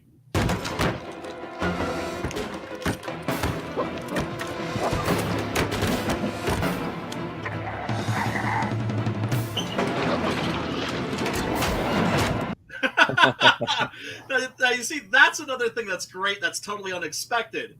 This werewolf literally just fucking punches this guy. Like a fucking haymaker. Right? It's probably Ryan. Ooh.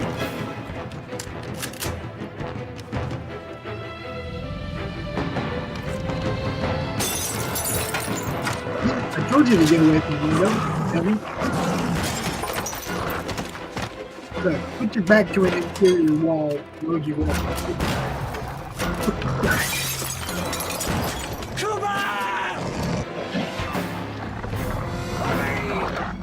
You notice also, like, the design of the werewolves, it's their heads are fully werewolf, but then their bodies are almost hairless. Yep. And I think that's an indication of the effects budget being a little prohibitive. But once again, it's just the way that he works around that stuff is just masterful. Come on!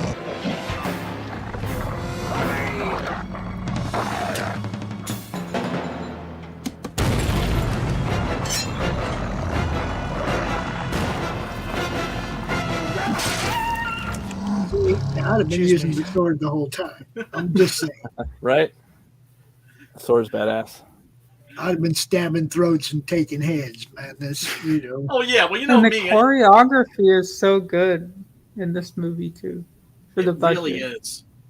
It really is. That's the thing, is it's like Assault on Precinct 13. This is like a low-budget wonder. Like, Assault on Precinct 13 could have a lot of people didn't see that when they first came out because they were just like, "Oh, this is just like a urban like blaxploitation movie or something like that," right?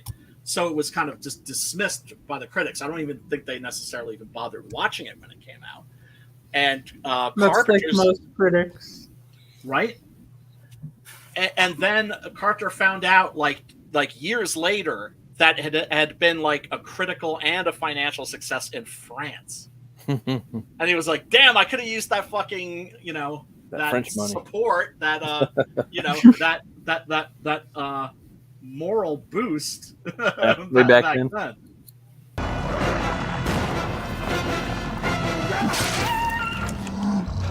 Cheers, mate.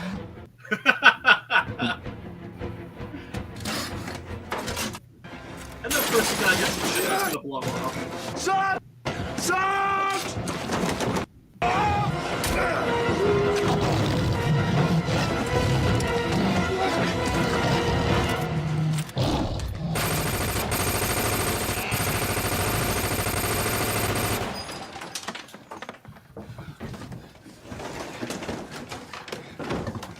And I distinctly remember the first time I saw this was this moment when I suddenly realized, like, oh shit, like this is Assault on Precinct 13.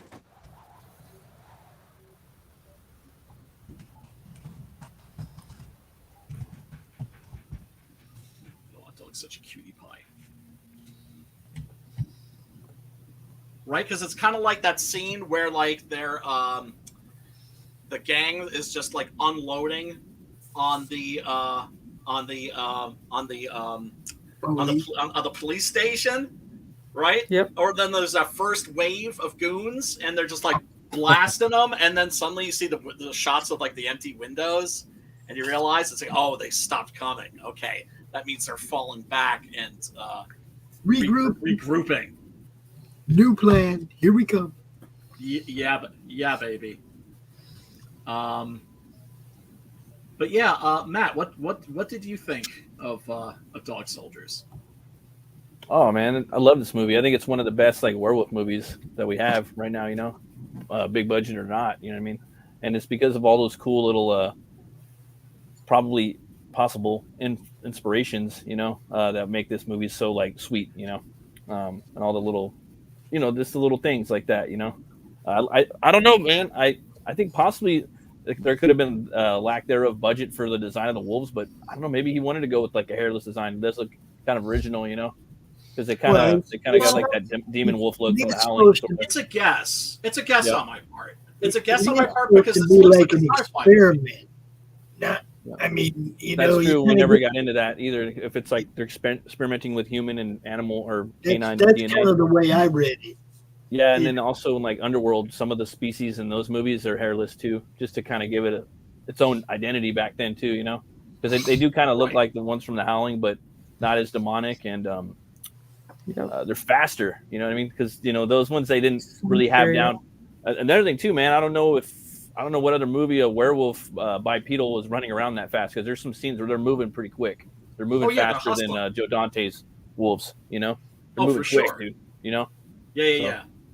That's the thing is also there is a little bit of aliens in this too. Would you agree? Definitely. Yeah, the Commandos. It's like a war movie, but also again a little bit of Straw Dogs. You know, probably a big inspiration on him. You know, with the cottage and whatnot being over there in England or UK. The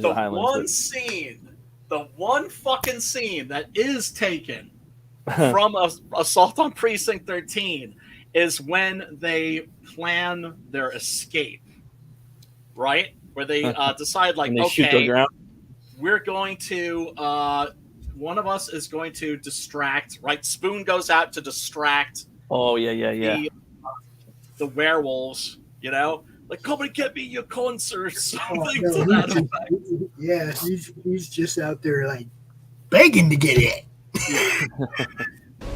I like it when the dude's like fighting the werewolf at the end. I forgot what. Oh, boxing him. Yeah. Little nuggets like that. You know, like I think movies just, you know, nowadays they don't have all these little cool things. You know, we were talking about with The Walking Dead where it had a good set piece. You know, with the big monster in it that drives you to it. This one it has, you know, the little gags. The werewolves are punching, and then there's a little fight scene, and you know where he's fighting the werewolves. All the little dialect and slang and the little stories they have about the butt cheek getting blasted off. You know what I mean? Little things like that, man. A lot of movies don't put the time in to do stuff like that anymore, you know, let alone a werewolf movie. Jay Fury, you are correct, sir. Dog Soldiers is an amazing film. Am I wrong in thinking that this movie is like underappreciated or? Yeah, I think so. Kind of like it's like overlooked. I mean, if you go on YouTube, it's definitely cited. It's up there, like always in the top 10 best werewolf movies of all time. You know, I'm always hunting around looking for werewolf documentaries on movies and lore, whatnot on YouTube and such. And this one's always listed. You know, but definitely underappreciated. Like you find that it comes up often. Because I mean, there are certain films that it takes a while for them to get the reputation or the love that they deserve. But the internet is one of the things that often is the thing that gets people to appreciate something maybe that has gone underappreciated. Because of course, there's nothing better than word of mouth. Oh yeah, that's the best thing is word of mouth. Always, you know, that's what's going to bring people in the second weekend or the third weekend, you know. What's going to give the movie the legs is the word of mouth, only, especially nowadays. Oh yeah, for sure. That's why we do what we do. Word of mouth, dude. Yeah, man. So yeah, they hatch this plan where one of them's going to distract the werewolves while the other guy makes for the car. And I was just thinking, wait, they didn't do potatoes? Do you guys remember potatoes from Assault on Precinct 13? Where it's just like, where it's like the two convicts, like they do this little game. Oh, like rock, where they're like rhyming, and it's like rock paper scissors. Kiss my ass and go to heaven. You don't remember that? Yeah. No. Yeah. I see that movie a long time ago. And so the dude, okay, I got a plan. It's called Save Ass. And I fucking love that movie so much, man. So, but yeah, he gets in the car, he makes it, he's hauling ass, and then suddenly, you see that there's a guy in the back seat with the, he's sitting in the driver's seat. He comes Carpenter keyboard too. You're behind me, aren't you? Yep. Oh. You're behind me, aren't you? He's even talking to it.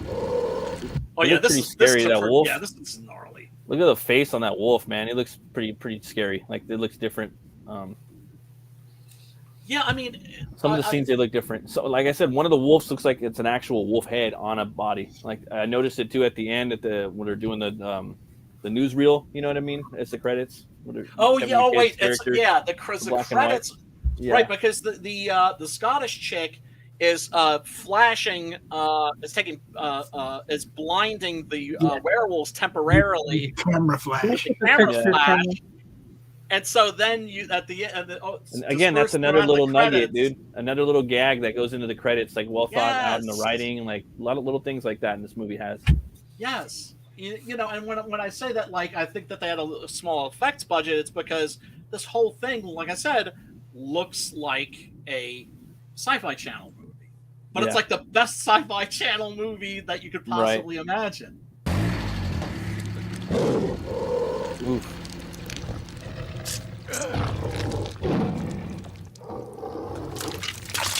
Oh, gnarly! It's a good spot right here too with the head. It looks pretty realistic.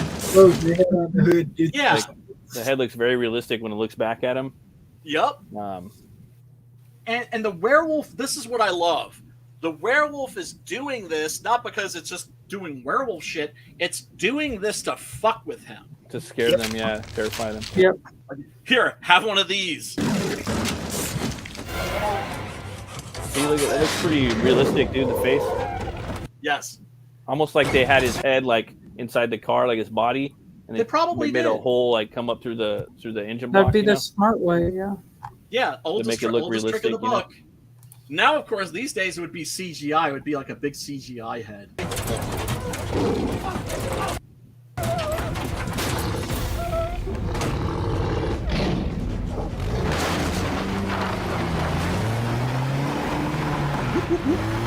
the fuck out of here! Right? Yeah. This is. Yeah. It's like he's gonna make it. He's gonna make it. Downstairs. Come on, move it. Come on. All right. Move.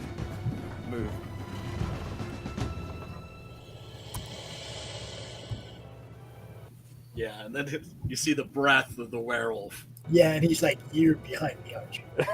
Yeah. You're behind me, aren't you?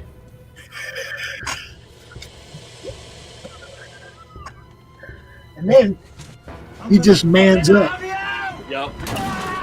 Hey man, if you're gonna go out like a fucking soldier. Yeah. It's okay till it ripped my head off. Spoon certainly goes out like a fucking soldier. That's for goddamn sure. I was doing okay till it ripped my head off.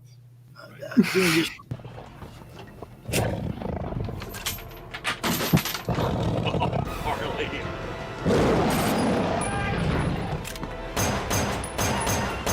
Now, this is another actual fire on the top of my head. None of these guys with the shotguns put them up between them wolves' eyes and blew a head off.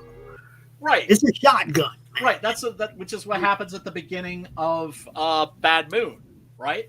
Because I don't care what it is. If you cut its fucking head off, if it's not like a colony being, right? Like the Blob or a Shoggoth or something. It's it's a pretty reasonable assumption. If it's not the Green Knight, if you cut its head off, it's gonna fucking be dead. It's gonna be dead. Like you got a pump shotgun, man, and if you're not dropping 3 or 4 of them straight into that thing's noggin, then you're not trying to kill it. I guess it also depends on how fast the wolves are too. Yes. Like your reflexes would have to be tight. I'm just like, they're standing in the window and dude's right there with the shotgun. It's like, boom, boom, right in the noggin. Not the chest or the arm. But then you got to get real close. That's the thing. Then you got to get real close. Well, I mean, who wants to get really close to one of those fucking things? Right there, he's with the shotgun right at the back of that car, and he gets scared and falls over backwards instead of pumping the head of that thing full of shotgun shells. You know, it's like, shoot him. I've, and this chick here, the whole time I kept getting, what's that chick's name? Shit, Drew Barrymore vibes off her the whole time. Oh, okay. Some of her facial expressions, I can see that. Some of her facial expressions just totally reminded me of Drew Barrymore. I was like, who is she? I don't even know who she is. Drew Barrymore. What do you mean? Man, don't tell me that. Taken down where? Oh, they just did it. Guys. They could do some like deep fake like AI face swapping on that. I don't care. They just did it. If you go watch right now on Brian's Twitter or our Twitch or our Facebook group, we're still up. Until YouTube comes back, you can still watch. Which is why we do not shut the show down when this shit happens. And Chris, thanks for showing up to give us bad news, bruh. No, much love to you, Chris. You know that. But I got. What was this news? That the stream was taken down. Yeah, they killed us on YouTube.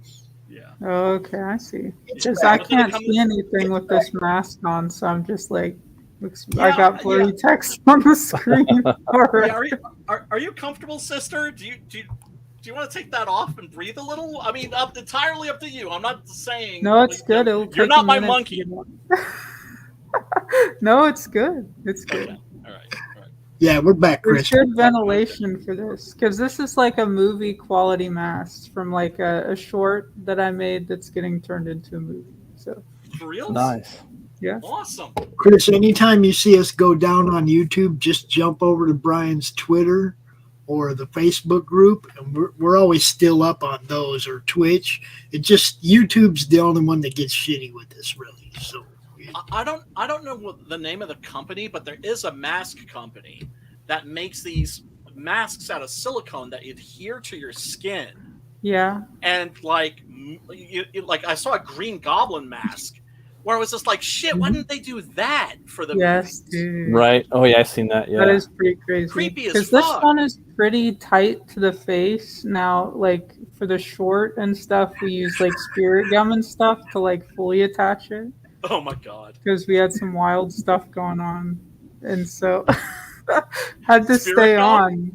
So yeah, so good luck getting that shit off your skin, man. Exactly. That shit is that. But yeah. this mask is Fuck built you, tight, so like if I fully strapped it on, it would just be like a second skin, and you'd see like this bottom jaw part move more.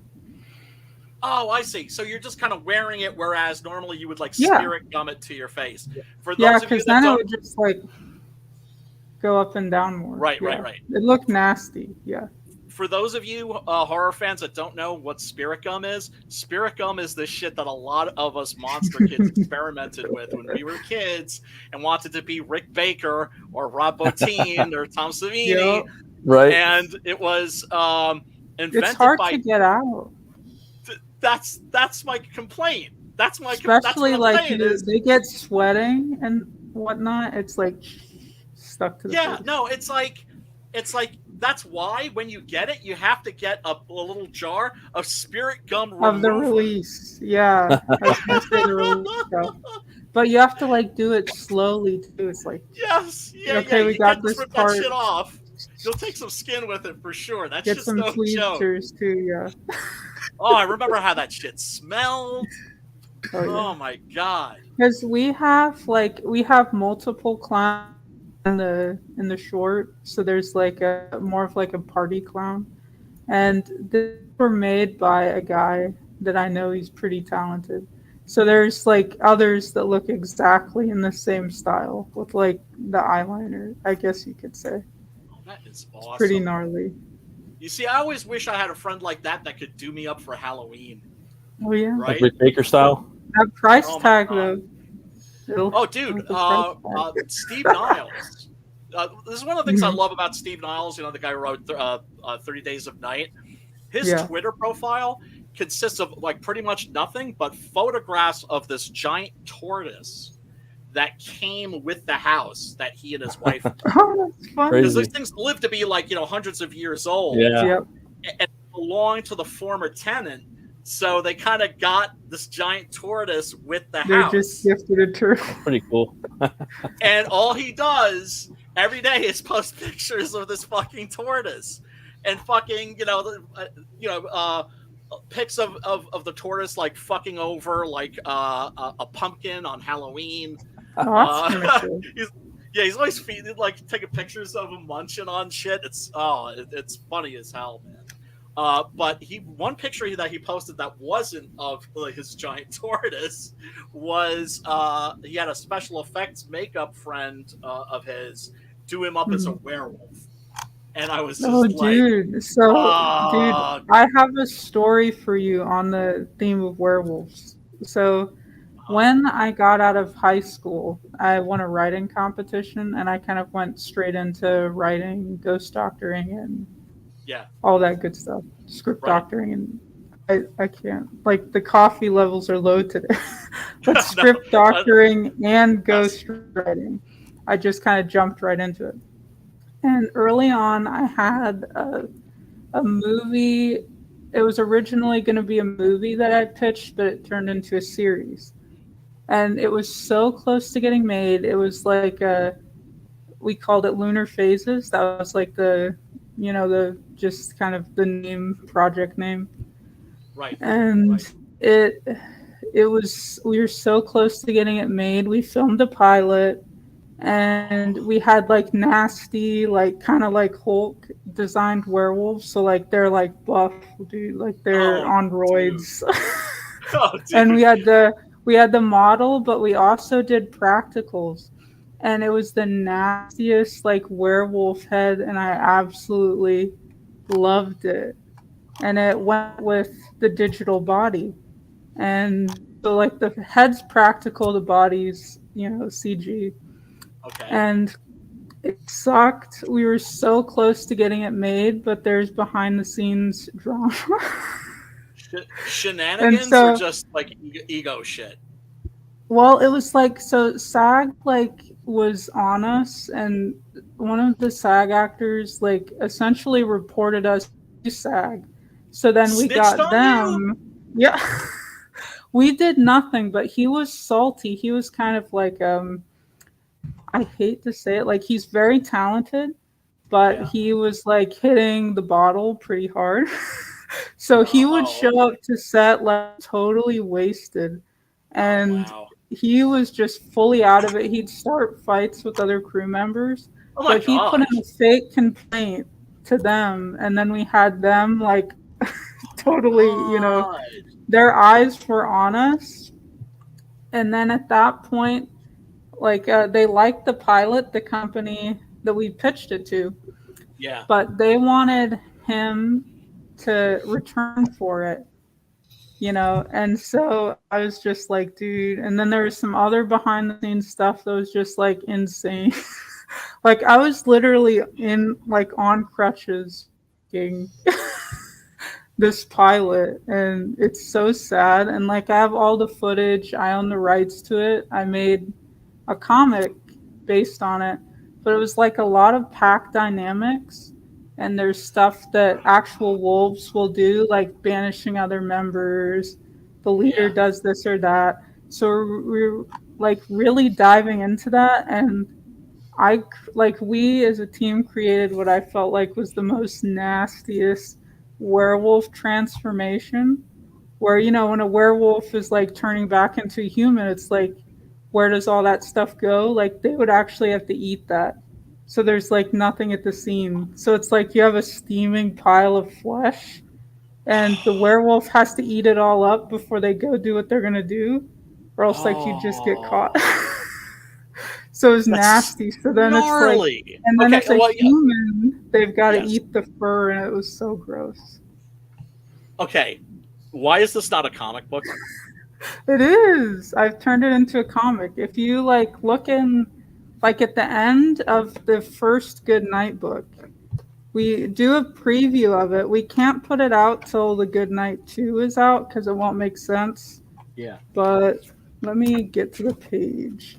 But we kind of have the main character Chase kind of like mid transformation there. Oh. Like it's not his final, yeah. I remember that image. Yeah. So it's all done. We just have to get the second issue out so it makes sense. Dude, Very yeah. No, I mean, but it's because completely done. The same artist that did the Good Night is doing that, so you know it's like nasty. Oh, awesome. Look, I can't wait for us to for you to launch that. Or I mean, you know, of course, you got to invite to launch on here, you know, but you're gonna have to fucking, you know, get Bancroft and all that shit. And but we just know that we got a spot for you, sister. What happened to Matt? Matt had to drop out, huh? He bounced, yeah. I think he might have had something. I don't know. Oh, okay. Seemed like kind of abrupt. Oh, does he have a show that he does tonight? Oh, yes, yeah, at 11. At 11. Right, which is why I guess we should probably start wrapping this up. Want to take a look at another clip? I mean, shit. If it's like at the end of the show and we get ganked, I mean that's the perfect time to get ganked, right? Oh yeah, yes, of course. You can't have your werewolf movie without your werewolf transformation, for one thing. That's the biggest thing, though, because you just can't. And there have been so many really incredible ones. This is the wonderful thing about the Roku channel. Yes. Okay. We're not gonna get ganked. They were my men! Get up, you shit. You know what we can do. Give us a fighting chance.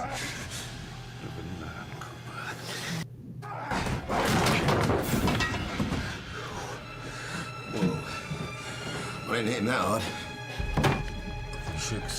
No, come on. This is definitely, once again, am I wrong in thinking like that? Kill that dude. The special effects, it's not a stylistic thing, it's a budget thing. No, see, all I'm thinking is pick up that sword. Don't wait for him to turn into a werewolf. No, I would do. You know me? I actually know how to use a sword. I'll get all over that, man. I Sagiri him in a fucking heartbeat, bro. That is great. We ain't gonna let that guy turn. You've seen me kill pool noodles. You know what I can do to a pool noodle. So do you have like actual swords, or like, as I like to call it, the comic convention like sword? We did it again. No, or the ones they have at the anime conventions. I'm like, dude, that's so dull. You're not gonna do anything. You did it again, B. They did it on YouTube again. But like I say, we're still on Facebook, we're still on Twitter, we're still on Twitch, so. Well, you know, I remember tabling a kid. I think this was at C2E2, right? And I was that was actually the last con that I tabled right before my mom got sick and then the lockdown. Mm-hmm. And shit, what the hell was my point? We're talking about swords, like legit ones, right? You'll have to excuse me. I smoke a lot of weed. There's.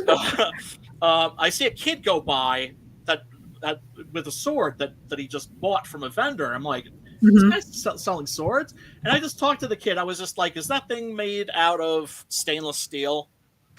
Right? And he said, no, it's carbon. I'm like, okay, cool. because I know a lot of these jerk-offs are going to be selling stainless steel swords, and those things are fucking deadly to the wielder. That is to say, if people fucking swing those especially things, unskilled wielders. Yeah, I mean, I know this is sort of like sword geek talk, but carbon steel will bend, right? If it hits something it can't go up against.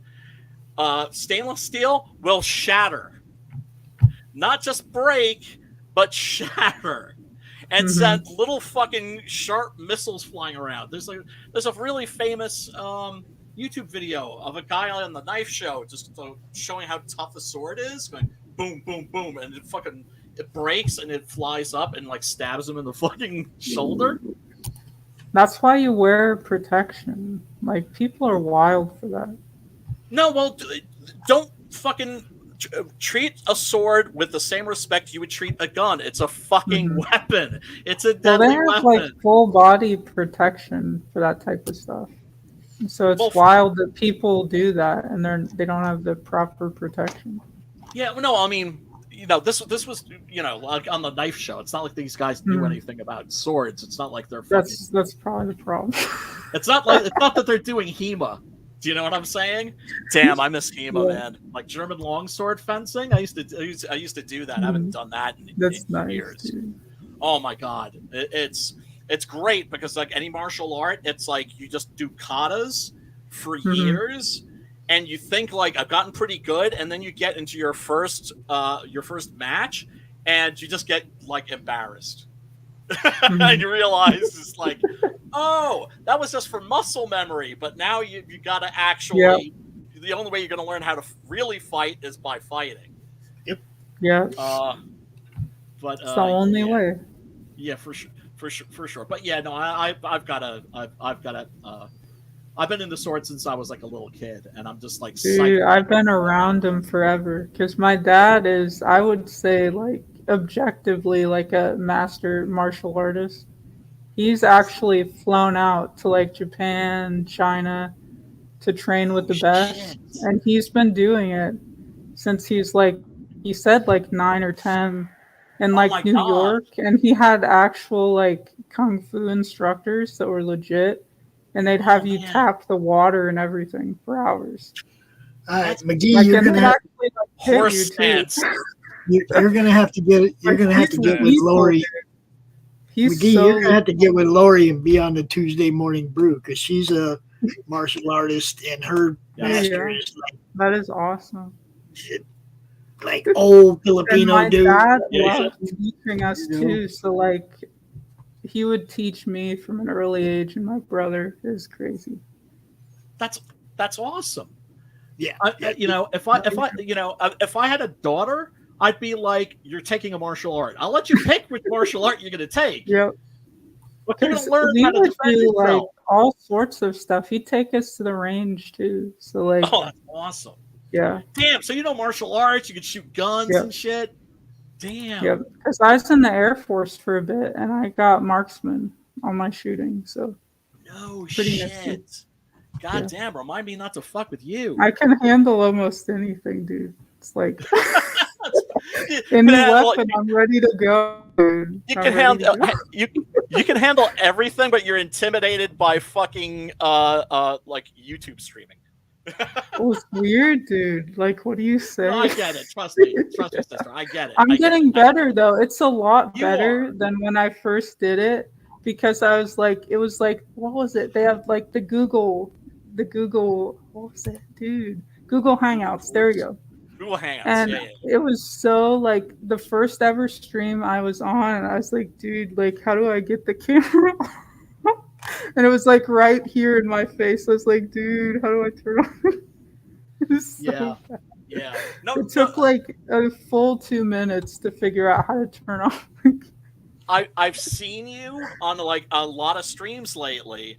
And I salute you because I remember what that was like when I was dude, like on my first stream. It's the introvert struggle, dude. Here's I made this comic book. Buy my comic book. Yeah. What I'm telling you? Because dude, I'm like the behind the scenes guy. I'm not in front of the camera. No, that's why I saw myself. Yeah. But that's the thing. But the people want this, so you have to like give the people what they want, you know. Absolutely. Like Gladiator style. Yeah, they want to know who they are, because this is also an interesting age that we're living in, where the fans like in the 70s and even the 80s, 90s, you had the rock star who was like far away, like on another planet, right? And these figures that I guess people would fantasize about, like the Beatles or Kiss or whatever bands, Led Zeppelin. And now the fans expect to have like direct access. Yep. Which is cool. Right? Unless you hate cameras. Yeah, but here's the thing. At first, it's fucking brutal. I'm not gonna lie, it's fucking brutal. But then the only way to like do this is to just keep doing it till you get to that point where you're just like, I don't give a fuck anymore. Yeah, because like early on, it's like okay, because it's like, what do I say? And then if you go too far, and everybody on the stream's like, dude, did they just say? Yes. And you're like, whoa. Yes. I messed up there, G. Big time. My bad. Big time. Like it's something wild too. Like it's just something totally out there. And it's like there's no words. I know. It's a freaky way to sell a comic book. But then again, that's always like how to get into comics. That's something that's always changed. The rules just keep changing. I don't know if the film industry is the same way. Dude, I feel like it's changed just from when I put out the first book to this current book that I'm funding on Indiegogo. I'm like, dude, did I like totally miss? You've always been kind of in and out of the scene. Well, dude, so this is the thing. So like I'm always hovering. So like to me it's like I haven't left, but it's just like also like people's chats, like people have blown up, right? So it's like usually if I do say something, it's one thing and then it's already slid like way off into the void. So to me it's like I've been here the whole time. Right. But it does appear that way. So it's weird. You also have awesome fucking stories. Like I didn't all the shit like with the writing and the film industry. I didn't know that about you until I saw you on Narwhal's stream, and I was like, "What?" Yeah, dude, I have stories for days. I've kept every single phone I've ever had. Yes, you said. So when I started, dude. And so I have like videos, and like sometimes you just film stuff, so you're like, yeah, I'm not gonna like get caught on this one. I'm gonna record this.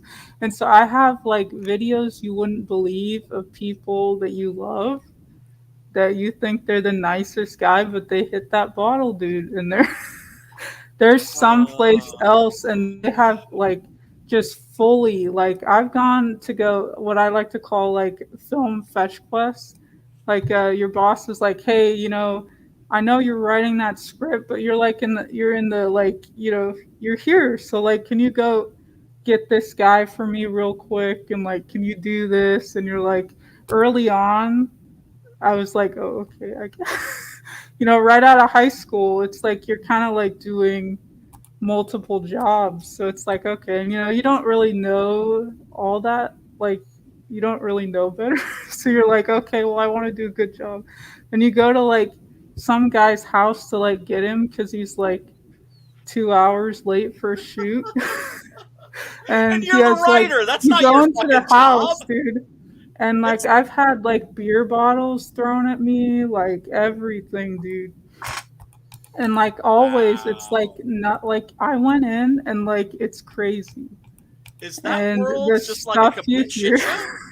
Because that's what you're describing to me. It sounds like I went like, dude, it's messed up, and it's crazy. Especially you go to these parties, people like get down, and it's like straight up illegal. You're like, dude, is there like a full on like group activity? If you know what like going on right now, and you're just like, this isn't real. You're like, this is fake, but it's Right.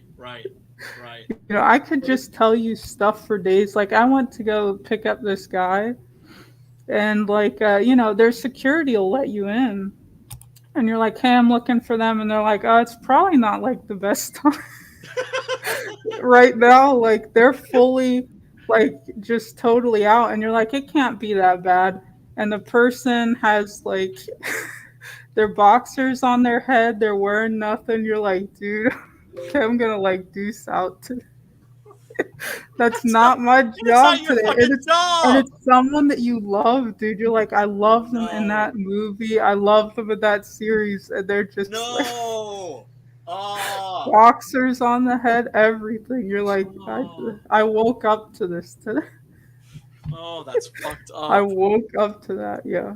Dude. I'm just imagining like you like being ushered into like a house and told like, yeah, Tom Sizemore is like in the bathroom. He's locked himself in there like he was on a coke binge for like 5 days. Dude, Like, and that's the other thing. Like the white powder flows heavy, dude. Heard. Like I've seen. You think Scarface is a joke? Like, and this could just be me, like the types of productions that I was doing or whatnot. But it was like flowing, dude. It's like right there. That's what I've always heard. Scarface size. Jesus Christ. Yeah, no wonder all people are all fucked up. And I'm guessing that most. I mean, look, there used to flow into rock and roll that way. If it's not the white powdery substance, they've got everything under the sun. All the new stuff. They're smoking weed. Like they've got it all, dude. They're smoking weed. Did you say smoking weed? Well, it's just like Oliver Reed was a and Adderall flows, dude. Adderall is everywhere. That's good shit. That's good shit. It's everywhere. Yeah, they don't leave without it. They don't leave without it. Yeah, when that drought happened, illegal amounts. Oh yeah, no, dude. When suddenly like my Adderall got cut off, right? Because I've got I take it for attention deficit disorder, and it actually does help, right? And but it's just a little bit. Well, no, when I got the bottle, I remember, I mean, I trust my doctor with my life, but I like get the bottle, I look at it, and it doesn't say Adderall. It says like in big block letters, amphetamine. And I was just like, I called her up. I was just like, are my eyes going to start bugging out? Are my teeth going to start falling out? I'm not going to start taking the TV apart, digging fucking holes in the fucking backyard. Some of these people, they're crazy. And especially like if you're doing like action movie, there's people on steroids. That roid rage is like legit. Like, don't mess with that. That's crazy. Because a lot of these stars, it's like, okay, you need to get like built, and we're gonna give you a month. And there's some like skinny guy, you're like, dude, that's not gonna happen. And so you're, yeah. I mean, look, everybody knows low key, they'll provide it. That like everybody, like all of like certainly anybody in a comic book movie, they're juicing, right? Mm-hmm. You would say. I'd say there's a good amount from my experience that I've seen, yeah. Because, I mean, it's just or they're using growth hormone, which essentially... Yeah. You can't use it in athletics, but you can use it in the movies. And, dude, like, so my dad, that's the other thing. My dad was like a power lifter. He did that, too. And... it was so prevalent in that scene. It was crazy because there's like old videos of him like lifting and doing all sorts of crazy stuff, ripping phone books in half. It's that type of stuff. Oh, man. And it's like there were so many guys that were like juicing. It was I used crazy. to date a girl whose dad owned a spa. Hey, man. And every salesman there, every dude salesman there was juicing, and every girl salesman there was laughing at him. when I was still going like, to don't the gym, put it past the women though. You think that they're not doing it for like? Well, I knew those ones weren't just because of dude. I knew those ones weren't just because of the way they would make fun of the dudes.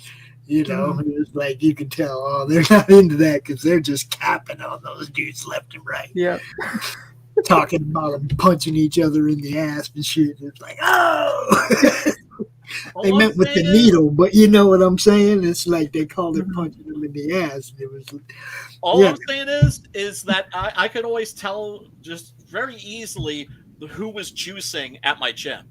Oh, right? yeah. Because there'd be like a guy I would see in there who was like a proper athlete, right? Like or some shit. Well-rounded, right?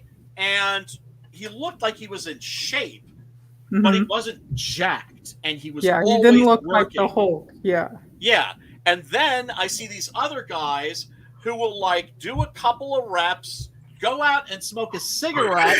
So weak, dude. What the heck? That's like such a like you can't even play the bit, bro. You can't play the bit. And they're huge. They can't do no reps.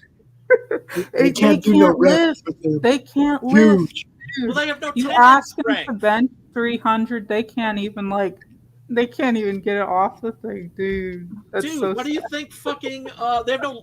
That's because they have no ligament strength. Yeah. What do you think? You have all these guys. Yeah, it's as opposed to like real strength, like somebody like a Bruce Lee or a fucking Jet Li, or I mean, I remember watching a video of the training that Jet Li did. And it was just like, oh my fucking god, like so hardcore. And then fucking the see now, like Mike Tyson had like a gigantic neck, but he was doing like crazy exercises to get that neck. Right. And because you can't just get that without putting that type of work in. Right. But but these guys at the gym were like just doing a couple of reps. Going out smoking a cigarette, and it's just like. And wrestlers do it too, big time. Oh, dude. Of course. No, especially Vince McMahon wants like Chippendales. My dad. Oh yes, dude. Because like in the 80s and 90s, my dad was also like working with wrestlers. He almost got signed to the WWE, or the version before that. When it was still the WWF. Yes, dude, there you go. Like it totally slipped out of my mind, but yeah, the early version, he's gonna get signed for that, but he ended up going into the military. He went back to continue his time. But he would train like big name wrestlers. He's all over the place. That's why I say he's like a well-rounded, just like fighting machine. That's awesome. That's goddamn, man. That's and dude, he went like he also served in Desert Storm too, so he's chilling. So he's like so basically, you're telling me that your father is Liam Neeson in Taken? He's legit. I wouldn't mess with him. Every Stallone movie, according to Chris. Because he grew up in New York, and he's been shot multiple times. Oh my god. And he's still alive, dude. It's crazy. Just hearing some of the stuff, like as a young teen in New York, like he would go down a street and you'd have two sides, like two gangs come and like converge on you. And that's I can't even fathom some of that, It was rough. The Lower East Side, for instance, was fucking like Escape from New York, right? And this is in the 90s. But I'm sure that was nothing compared to what it was like maybe like what in the 70s? Is that when he was living in New York? Yep. Yeah. It's a different level of severity. Because I mean, I was born in New York as well, and I spent a good chunk of time, there as well. And yeah, it was pretty dangerous then too. I had some run-ins, but no bullets. So I got robbed by I got robbed at gunpoint, at BB gunpoint, by this fucking kid. Dude, I had a guy pull a knife out on me in New York, and I disarmed it, but that was wild. That also happened when I was at Lackland Air Force Base too. Some guy pulled out a knife. So, but you just disarmed them. Yeah. No, I like broke his wrist.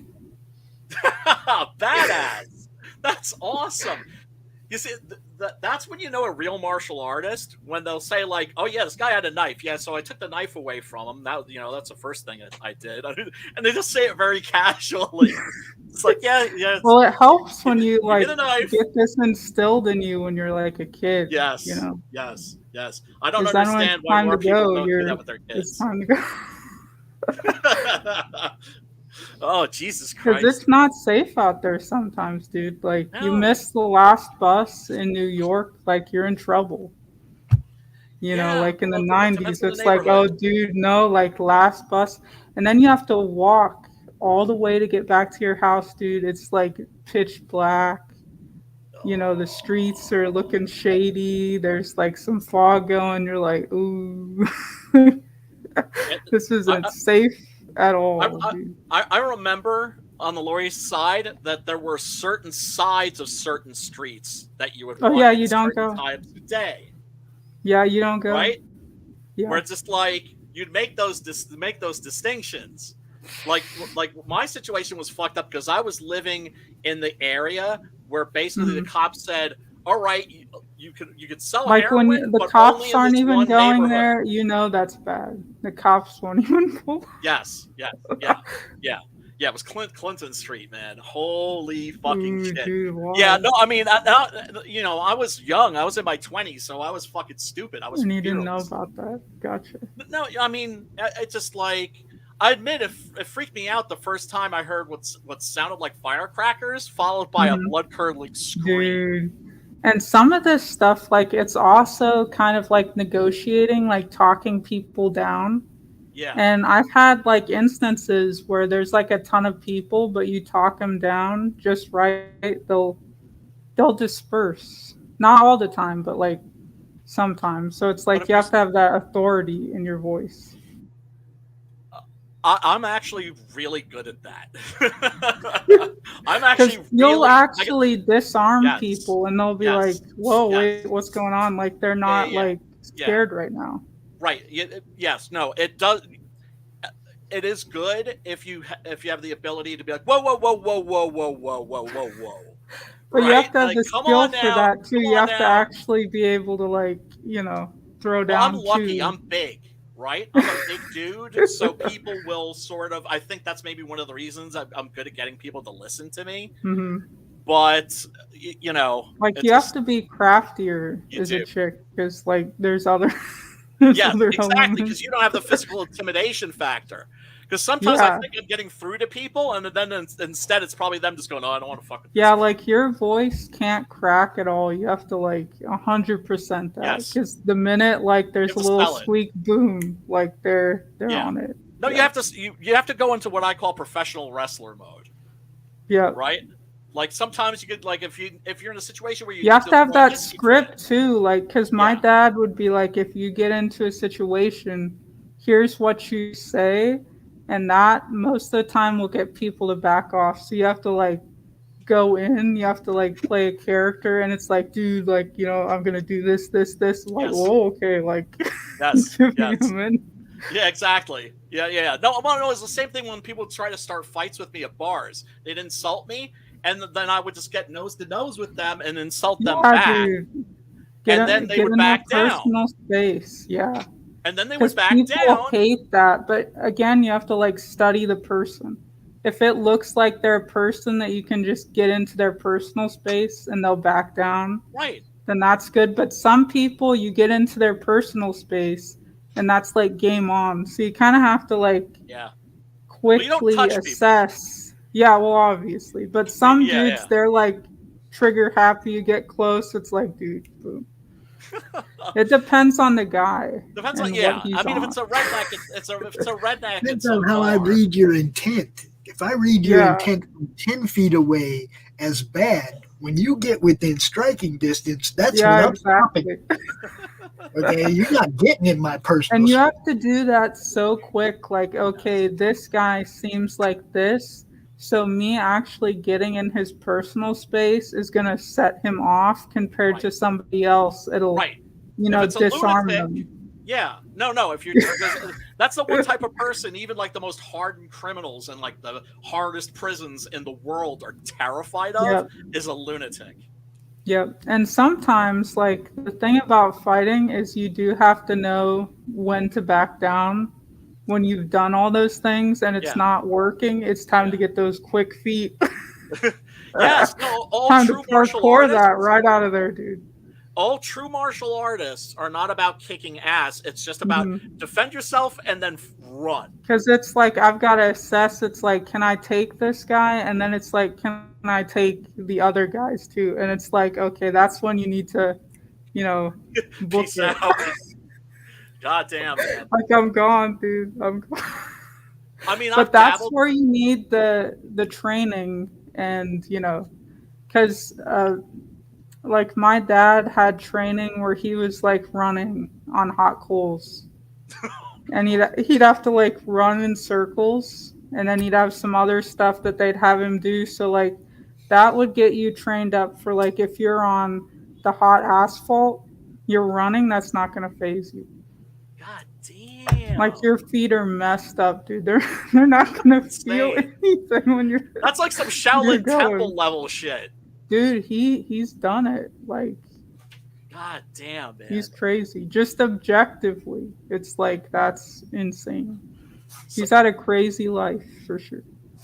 So he basically has been through. He basically lived like the 36 chambers of Shaolin. Mm-hmm.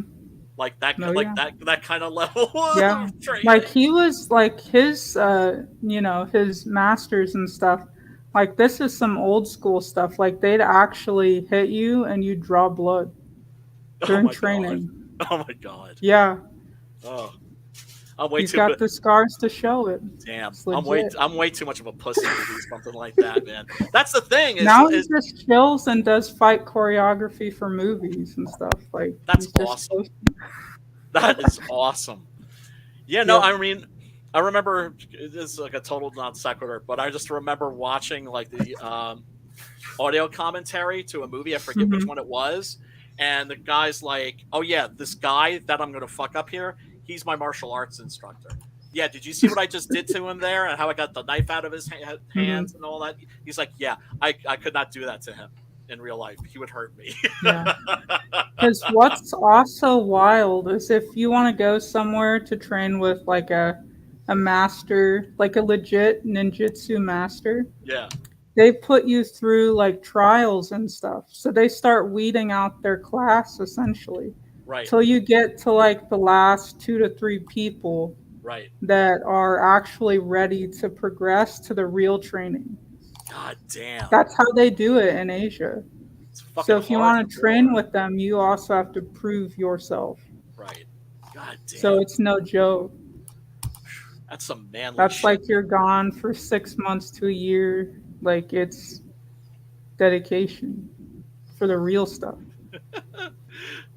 Chris says that your father was training you to beat people when you were a baby. use the rattler like this, just pop them in the eye. Dude, because when I was like 4, he already had me doing stuff. That's awesome. And kids are into it too. Like, I'm assuming that like you were into it. Yep. Yeah, and little like it's cool, dude. That's the thing. Little kids are. I mean, your brain is basically a sponge.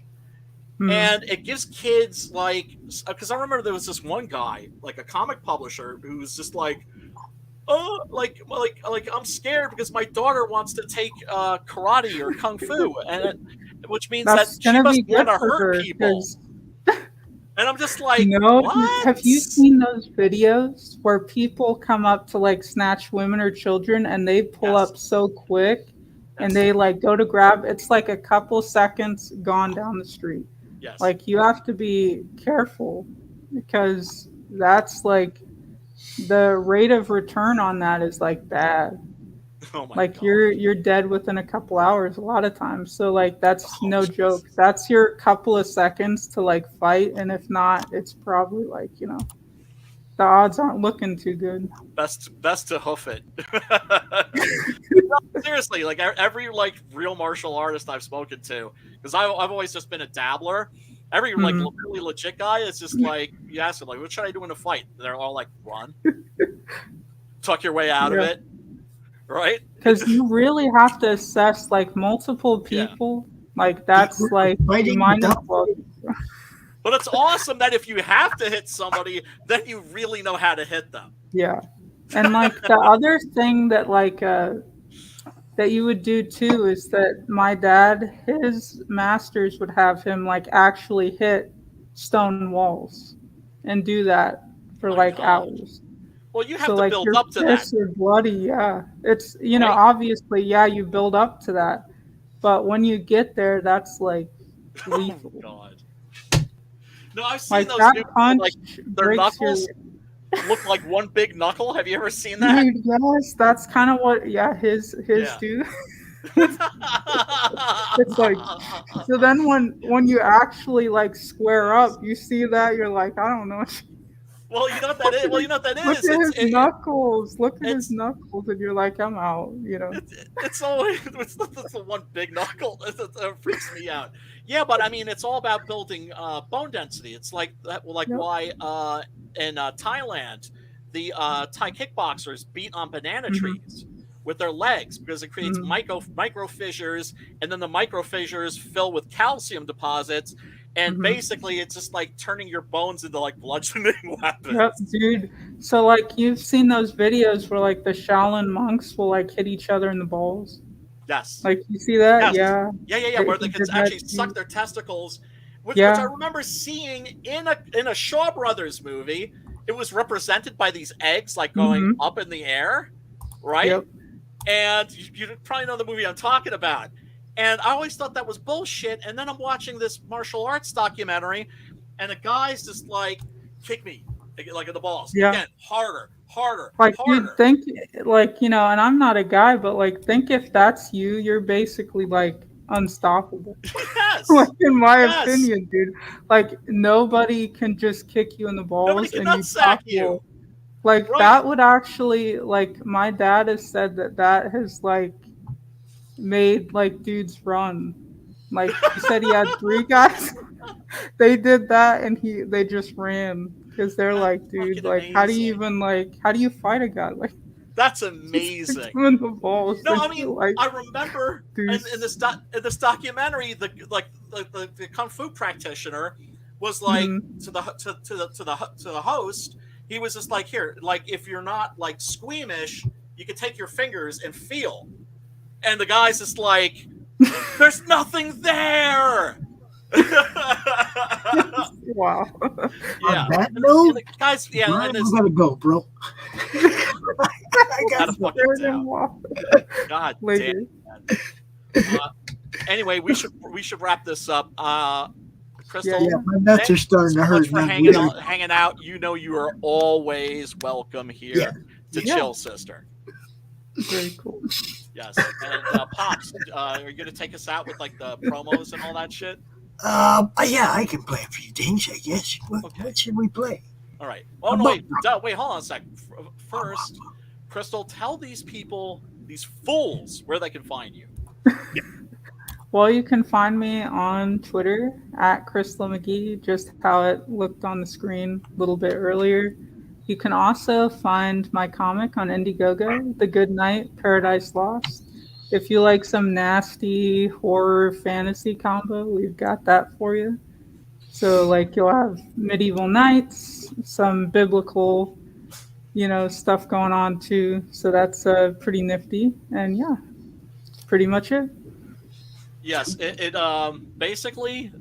The Good Night gives you a peek, like inside Crystal's head, right inside the headspace. And it's a very, very odd place. It's a very, very odd place, but it's one that is pleasant to visit, I would say.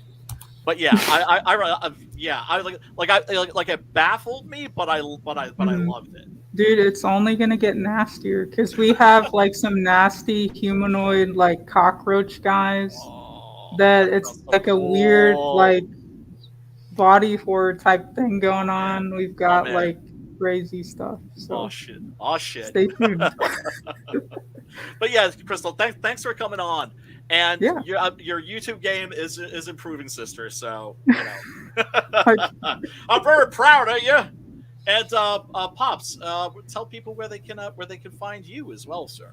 Well, you can find me in Madness Comic Network and the Comic Related Madness. Obviously, I got a little trailer I'll play at the end. They'll be able to find everything we do.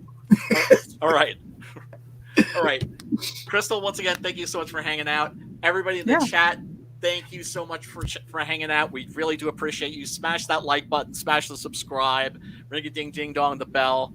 And until next week, we're gonna have to talk in the DM group about what movie to do next week.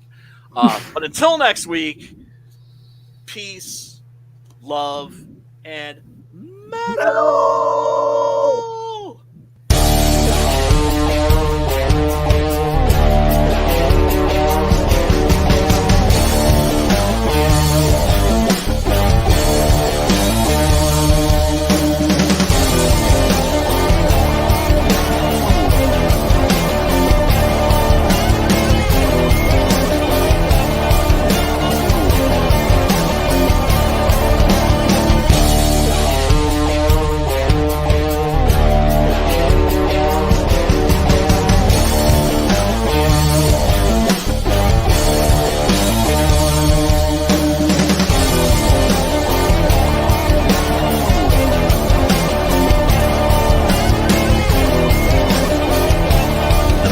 Entertainment Group presents the Madness Comic Network with original programming and additional comic-related content.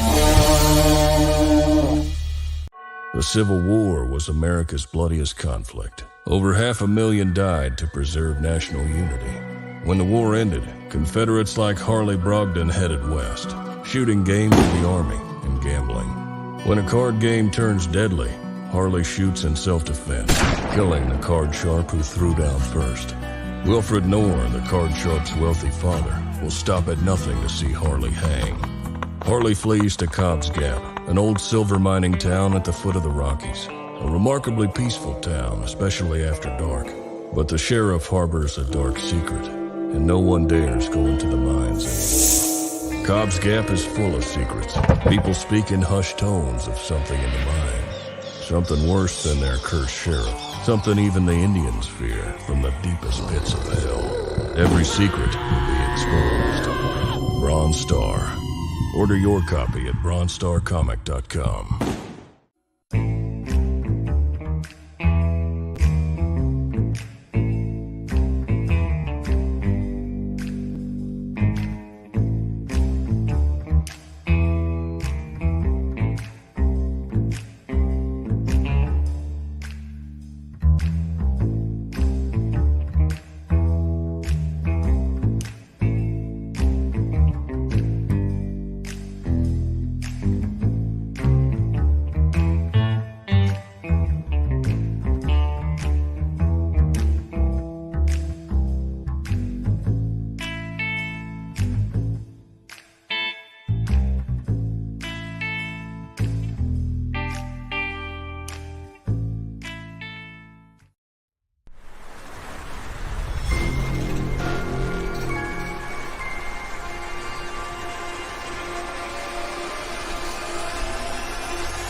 Comic Books for Kids provides comic books to kids in hospitals and cancer centers across the U.S. It's a place where we can all work together to make sure every child has a comic book. 100% of all proceeds go towards the kids. It's about making a difference, and while they're in the hospital, allowing them to fly like a superhero, battle dragons, or rescue teddy bears. We are in every state in the country and now support over 160 hospitals. Every month, we add more. Visit cb4k.org.